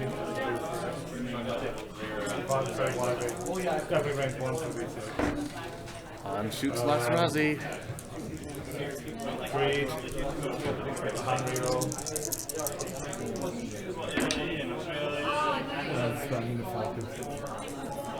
Alright, so that's 2. So that's gonna be 2.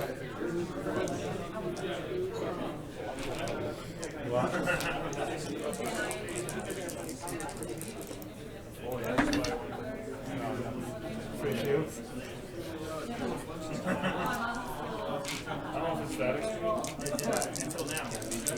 Primary weapon, range 2.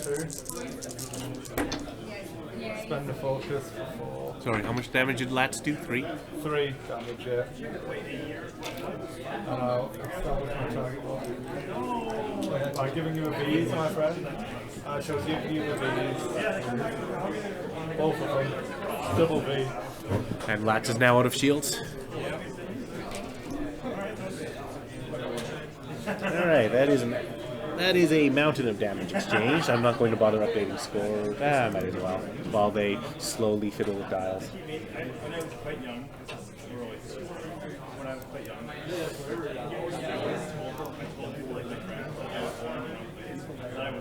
And there's a very quick half points onto the YV666.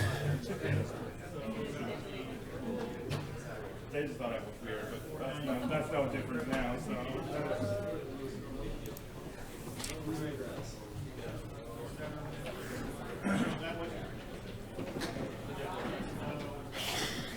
Well, this does suit Dengar because he gets to turn left.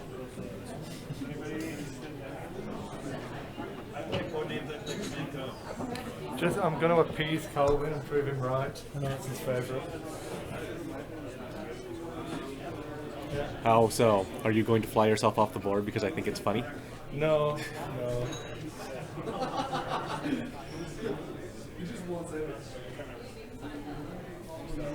Well, then clearly you need to learn to play.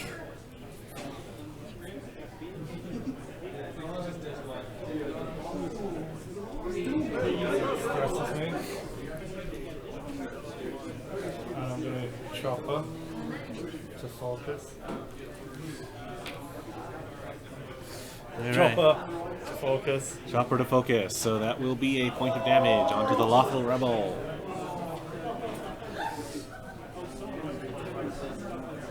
That is gonna clonk right into him, looks like. And Chopper cackles maniacally, because he is an asshole astromech. Chopper, king of the asshole droids.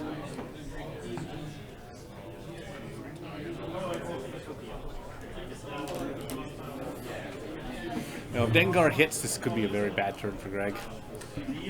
But does not look like he's going I'm to. pretty sure Greg's good enough to not do that. Well, see, if you'd done a hard 3, well, you probably would not hit, yeah, because of the extra lateral movement, but I've still. actually made a mistake here. Because you're terrible? Yeah, because I was trying to appease you. I wanted to do a one bank, but I should have done one fold. See, I told you to. See, you failed to appease me because I told you to do it when it is the right maneuver. Oh, so when it's a wrong maneuver. Oh. This is why you're bad, Chris.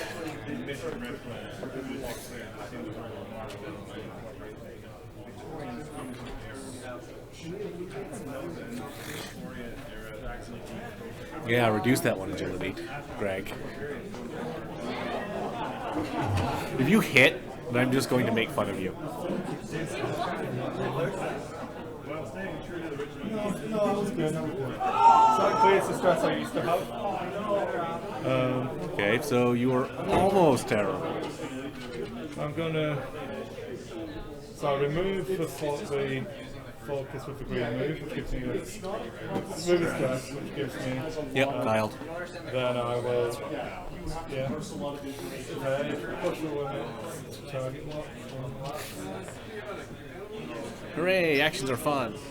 There's a piece in there, so I want to pin the ship. Stop losing things, Chris. I blame Calvin. I didn't touch your tokens. Dengar's shot.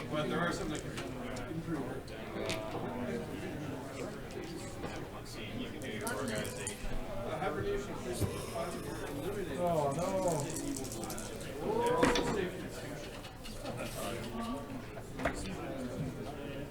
1, 2, 3. Out of Dengar. I'll spend the token. 1, 2, 3, 4. So hand shot onto that.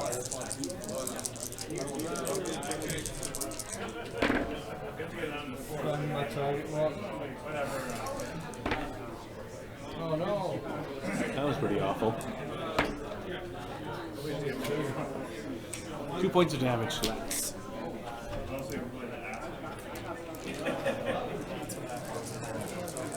Well, she gets her revenge, or does she? Oh, she does. That's pretty revengey right there with 3. VCX onto Dengar. Oh, this could be a very bad turn for Chris. Spend the focus. Is that a primary or what? 5 dice primary. No, there's the other dice. Couldn't see it. That's 5. Dengar's gonna take 3, looks like. Yep. He's gonna shoot me back though. Yep. Yeah. Eat it, Lawful Rebel. Eat it. Oh. Oh, I wish I'd not choppered now. Oh my. Oh, that's gonna be right in the hull. Direct hit. 7 hull remaining.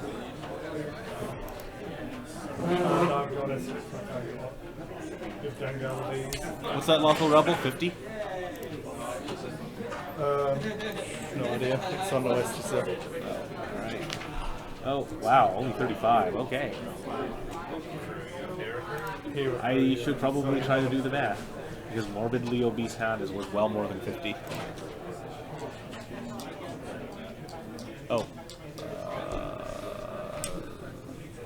Not half points on Han, because Han has 13, has 7 of 13. I've got 1 shield left. Yep. Yeah, 1 shield left. Somehow I had you down for more damage, so. No, there's been 6, 7, 8, 9 damage onto a Waffle Rebel, which is 7 hull remaining, Yep. and 3 damage to Han, one of which was from me jumping on that rock because I couldn't be bothered changing the open I wanted to do. Okay, somehow I had you taking more damage. I must have edited something incorrectly. Well, if he had been at 7, it would still not be quite half points, but, well. 2 shields left, sorry? One shield. Okay, then 1 is right. Alright, well, now that that's all cleared up.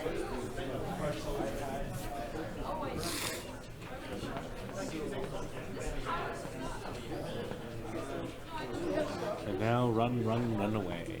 Or do things.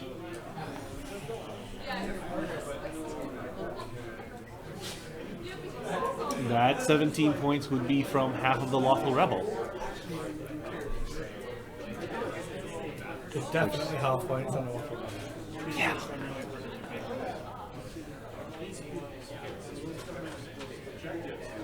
Which is this ship here, in case you can't see. The empty base. It's only worth 35 points because it's morbidly obese Han. Space Whale! Space Whale. It's morbidly obese Han and the Space Whale. I need to eat less waffle pancakes. Yep, clearly.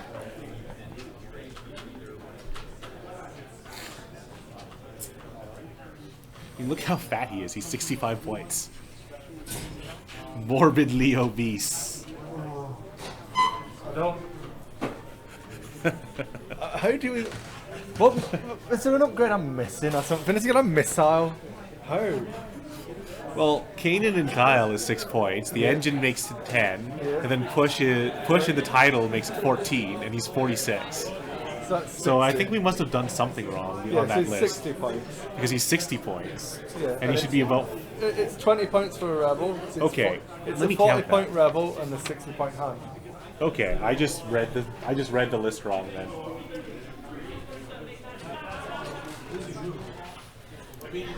That's me not giving a crap about his list.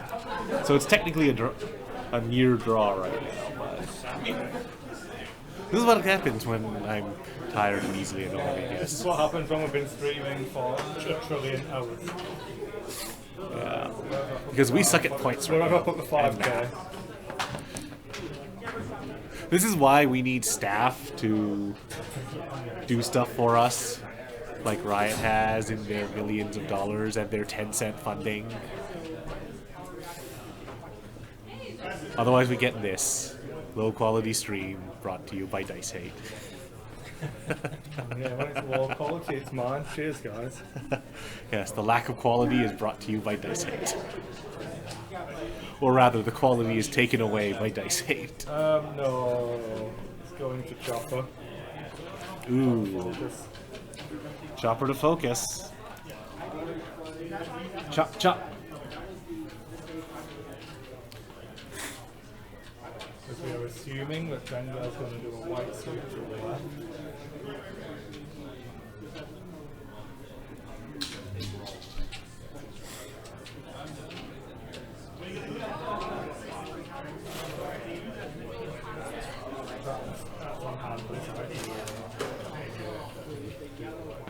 I'm not sure I like that maneuver out of Lance, but maybe. A turn back in is now an option, I suppose. Ooh, it's a 1 bank. Out of the Dengar. Now this might have been an interesting turn for the Segwars. Dengar zone. You need red line for the overdrive. We will beat that joke into the ground until wave 9, we promise. Or at least Imperial veterans. Because now the Dengar zone is probably empty.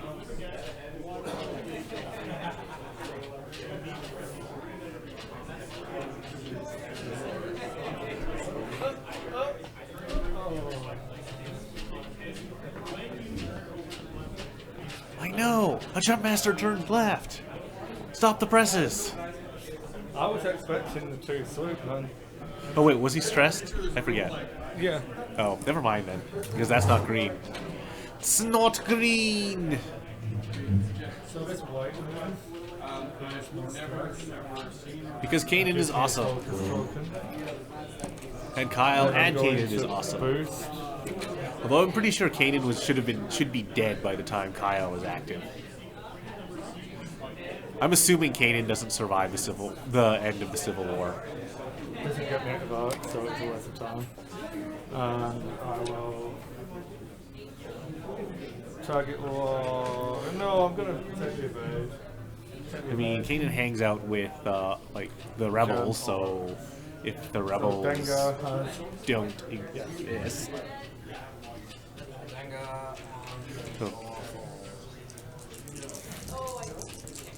but he's not in the Dengar zone. All right, raid 2. Try and kill that rebel. It's a pretty bad start. That's a less bad start. But will he spend? I'm at 6 remaining. Yeah, let it go at 2. Yeah, so Han, Dengar.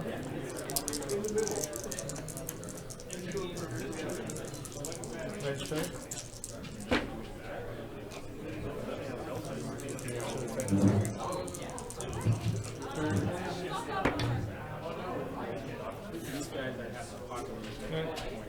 Dengar evades. Oh, Han is still in the Dengar zone.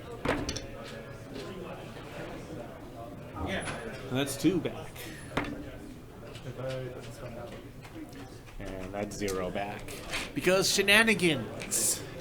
Did you spend the target on You did. That's okay. My primary into Dengar. I don't know, maybe Kanan and Ezra just end up so completely useless that the rebellion abandons them on some planet to live out the rest of their lives in a retirement home. 2 evades, man. 2 natural evades on Dengar. But he's into Hull. I might have to stop choppering with him if you want to keep evading stuff. Alright, both of Greg's ships are down to 4 Hull. But so is the Lawful Rebel, so... Oh. Now that I actually look at the board a little more closely, Greg's maneuver with Bat's last turn looks a lot less good.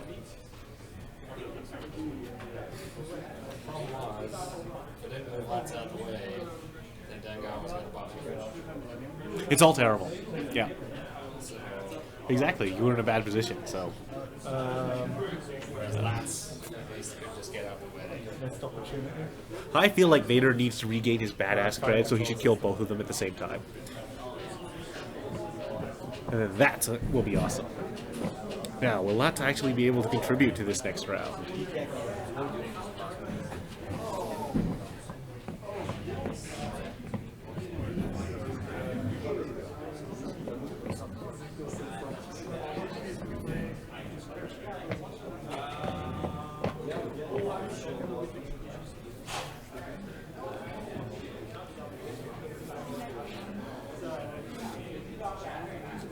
Well, we'll see how the Rebels crew writes them out of the hole that George Lucas wrote them into.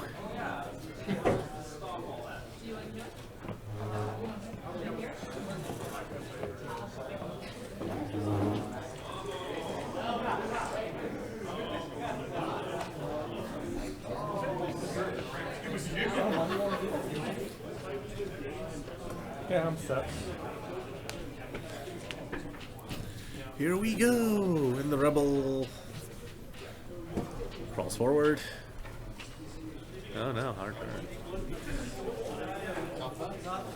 I'm not this time. Chopper harder. Come on, do it. What are you, scared? I'm gonna chop into evade. Ooh, just barely stopped short. Oh. He's played this game before. No, he hasn't. Played Knifey Spoon before, man. You sound exactly the same. I know. And you need to accent harder. Alright, looks like the Rebel might actually be out of the fight this one.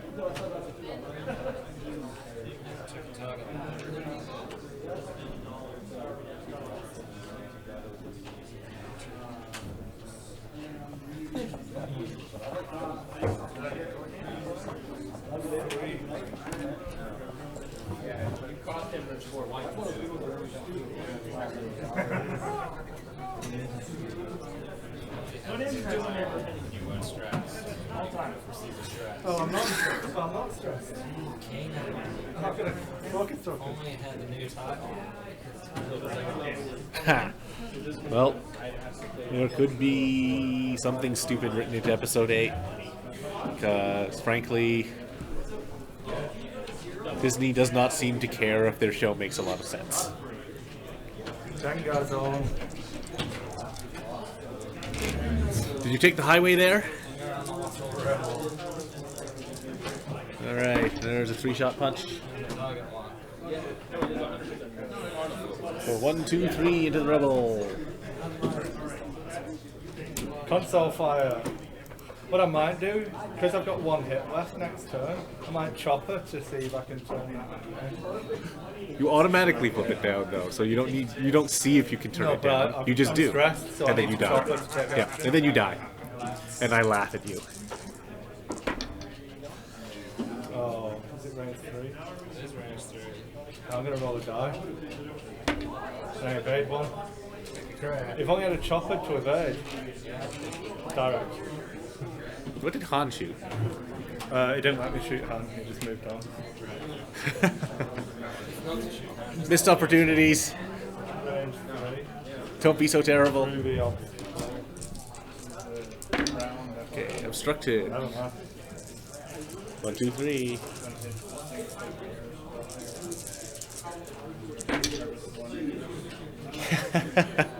Natural. You gonna do it?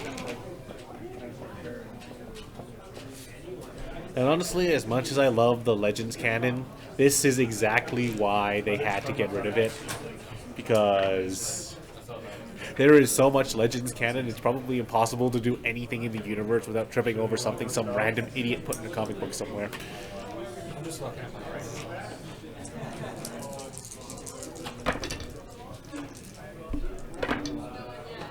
Spend my focus on my evade. Make it forward. Nobody takes damage. Anything Because you can do, this Han Han can do Solo better. is so annoying. But, well, he's coming back in, and Lots is probably actually going to be able to contribute to this fight. Hooray!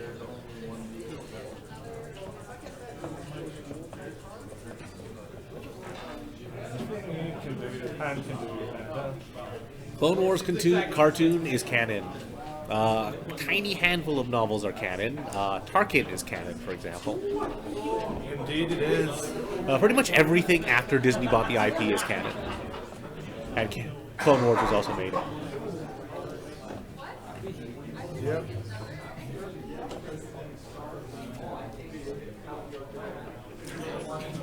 It's a shame that Timothy Zahn's work is not, but Major Hull Breach. No, sorry, Major Explosion, direct hit.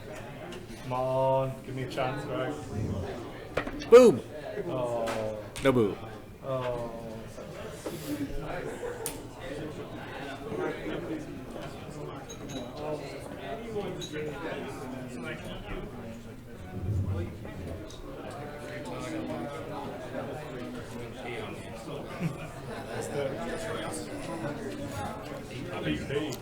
Yeah, I wish they'd at least kept the non-shitty authors as canon, so basically Stackpole and Zahn.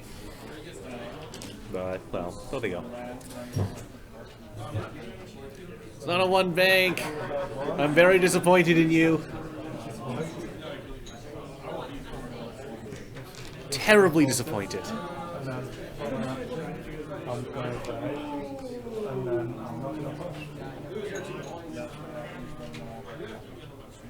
Oh, yeah, of course. Alston as well for the rest of X-Men. Really hope I killed then Gallagher's shot. So I need to put on at least 1 damage on him to be comfortable about it. Oh no. So, first control fire. So I get a stress. That was a shield. And then damage sensor counterform actions. Yeah. So 2 hull short on Han. Yeah, 2. So,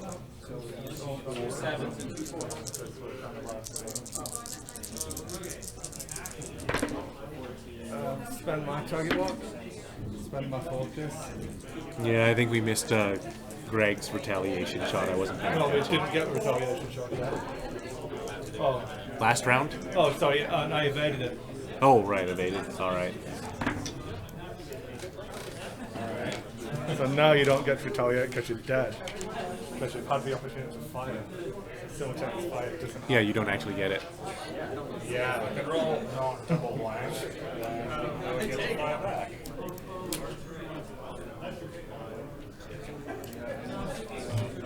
Apart from 2 blanks. What is?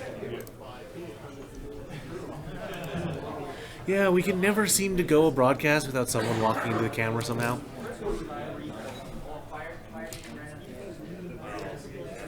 It's like, hey, here's a thing. I want to occupy the same physical space as this thing. But I am not Shadowcat of the X-Men, so that's not gonna work. Stop doing it.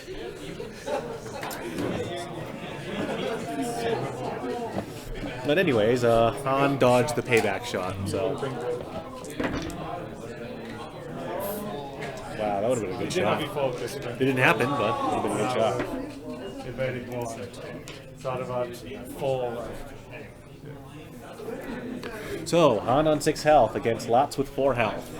Not looking so good for Han.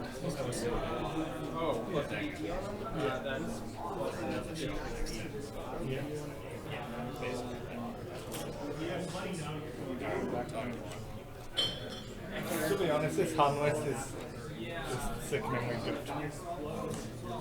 Is it? Just a bit, yeah. It's kind of good. Against lists, it does what it does. It's kind of good at what it does, yeah. Clear my stress, get a focus. For my action, I'm going to try and turn off the damage sensor array. No. Can I push to try it again? No, because you can't perform the same action twice. And it's not on your action bar. Stage 2. Well... Yeah, that damage sensor array is actually stopping Han from doing a lot of shenanigans, so...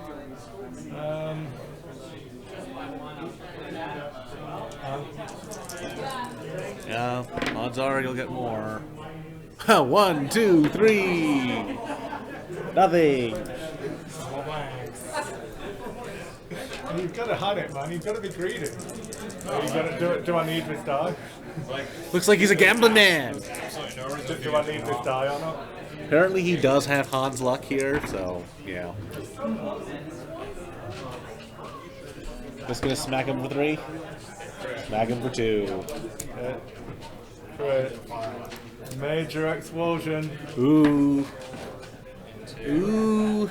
Weapons failure. Oh boy. So 3 hull left? That's 5 damage cards, right? 3, 4, 5, yeah. That's not enough.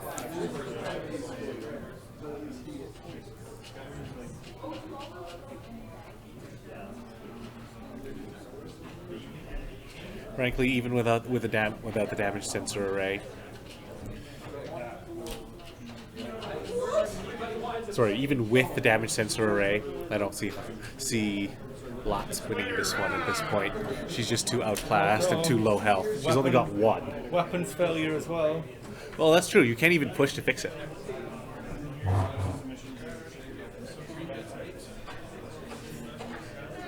No focus for Han this turn because silliness. Are these, Can he fix it? Try and fix my damage sensor array. No. Oh, this could be bad. You can't even push to try and fix the weapons fail. Han. Is that range 1? Han at range 1. Yeah. I'm going to do the Han reroll. Yeah. Half chance to get the 2 or better. 3. There's a 3. Again on the reroll. Han. Woo! See, she was just too outclassed. Focus or rage. Yeah. That could have been a very different game. I was all skill. Just accept your outflow like a man.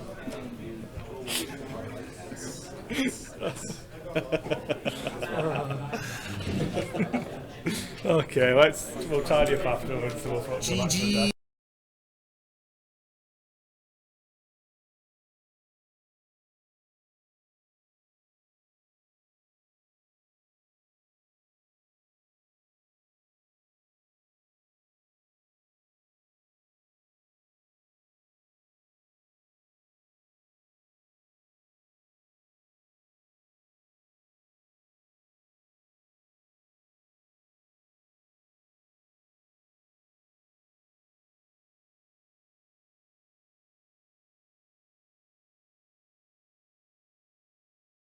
Yeah, Oh, there we go. There we go. Huzzah! Yeah. Okay, so I hope you enjoyed the schooling, Greg. It was, Yeah, yeah, that was definitely like a beating, Yeah. the likes of which will never be seen. Well, apart from I'm obviously going to put it on the internet Wow. for It eternity. was on the internet, yeah. Yeah. Or until society collapses and all the internet archives are lost forever. I'll keep a copy on my phone, just for prosperity. Note to self: when causing the apocalypse, destroy Chris's phone. Yeah, that hand list is interesting. I mean, it's basically just always do whatever maneuver you want. No, I think I got more use out of Chopper in that game than Jeremy did in the entire event. Yeah, I don't believe he actually used it. I think he just had it in case he really, really wanted an action. I don't feel like Jeremy's an aggressive enough player to ever use the focus like I did. No, he is by nature a very conservative player. As we were saying when we were casting his game, he does not like to be aggressive. I don't. On that build with the hand built the way he is there, it's a very aggressive list. It's Yeah. not like having 3PO. You Yep. need to put the damage in out early. I feel like you've got to chopper early. Yeah.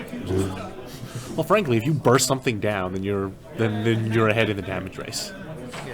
And that's the idea here. Although you did evade my chopper shots, so it didn't actually work out, but it felt like the right thing to do. Yeah, you should get some sleep before you drive all the way didn't down evade to the another crucial one. country. No, not ones that kill you. The crucial one, which would have been, it would have meant 2 additional shots from Dengar. Yeah. Yep. Just needed a single symbol. But no, wasn't to be. No such luck, because So- the dice gods hate you now. Well, I feel like the double evade from the turn before was Cancelled. That was when because that mean- made you me mean the worry. triple evade? Sorry, the triple evade, yeah, from the turn before made me worry a little bit. Because I that's was fair. like, if I get him down to only 2 hits left, I'm confident I can deal with him with Han, and then I'll win the damage race against Lats. But the triple evade made me a little bit twitchy. That's why I had to use the Han reroll to get. Yeah. I needed a blinded pilot crit on you from Lats. Yeah. If I'd got that, Oh well. you know. Yeah, my suspicion is Jeremy actually he didn't manage to get all the way just because I don't think he played this list to its full strength. He was actually when we saw him on the stream, he was actually a little more conservative than he could have been. Yeah, Than he really needed to be. And I I could feel like play that this. actually cost him. I could play this. And he played against Nick with his Crack Swarm in the Yep. quarterfinals. Yeah. And I suspect that he tried to take a conservative approach. I don't know what actually happened in the result, but Yeah. the match slip indicates he didn't seem to have been that aggressive because it was a pretty one-sided beating from the match slip, as I recall. You've got to use the Rebel to its fullest in that Yeah. match. You've got to, Because it's going to die as soon as the TIE fighters look at it. every so. time that he shoots, you want him to be shooting at the Rebel and crack not being a thing whilst Han's killing stuff where it still Yeah. hasn't spent his crack yet. Yeah, ideally you want those crack shots going to waste. Anyone got any questions before we start to wrap up, no, guys? How long are you driving for again, Chris? 14 hours, When do you leave? some point tomorrow. Good luck. He was I'm saying not packed yet. if I need, he to buy, leaves, I need to buy deodorant 'cause I stink. Yeah, you definitely do. yeah. Greg can really tell. Why do you think I'm not sitting next to Chris? That's why I win. Because I reach over, you know, I just need to get the maneuver templates. Man, there must have been a lot of that on Saturday. Can't have been good. Well, we know which legion you're part of. The Death Guard. Proscribed chemical warfare. You gotta get those black grenades used while you can, man. So, no questions. Doesn't look like it. It looks like everyone's taken off. Go Next- find something, kill it, and eat it. Next week will be just Calvin and I. No Chris, so if people have things they want to see, let us know. Have we I got don't know. anything like a plan?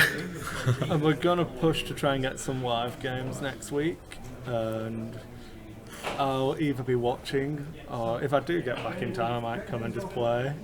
I'll be one of, but I'm planning on leaving on the Sunday, so then I only have a 14-hour drive on the Monday. So yeah, you know, if I leave at 6, I could easily be here for like 8. Yeah. Yeah, good luck. Yeah. That's all we'll say there. So probably we'll see somebody come out Yeah. for Monday, hopefully. Yeah. Should be Cool. a good one. Hope you guys enjoy it without me. Yeah. You know, If not, I'll just fly something with TIE Defenders for fun. So good. I'm only a phone call away when everything fails. Yeah. Thanks a lot, guys, and good night.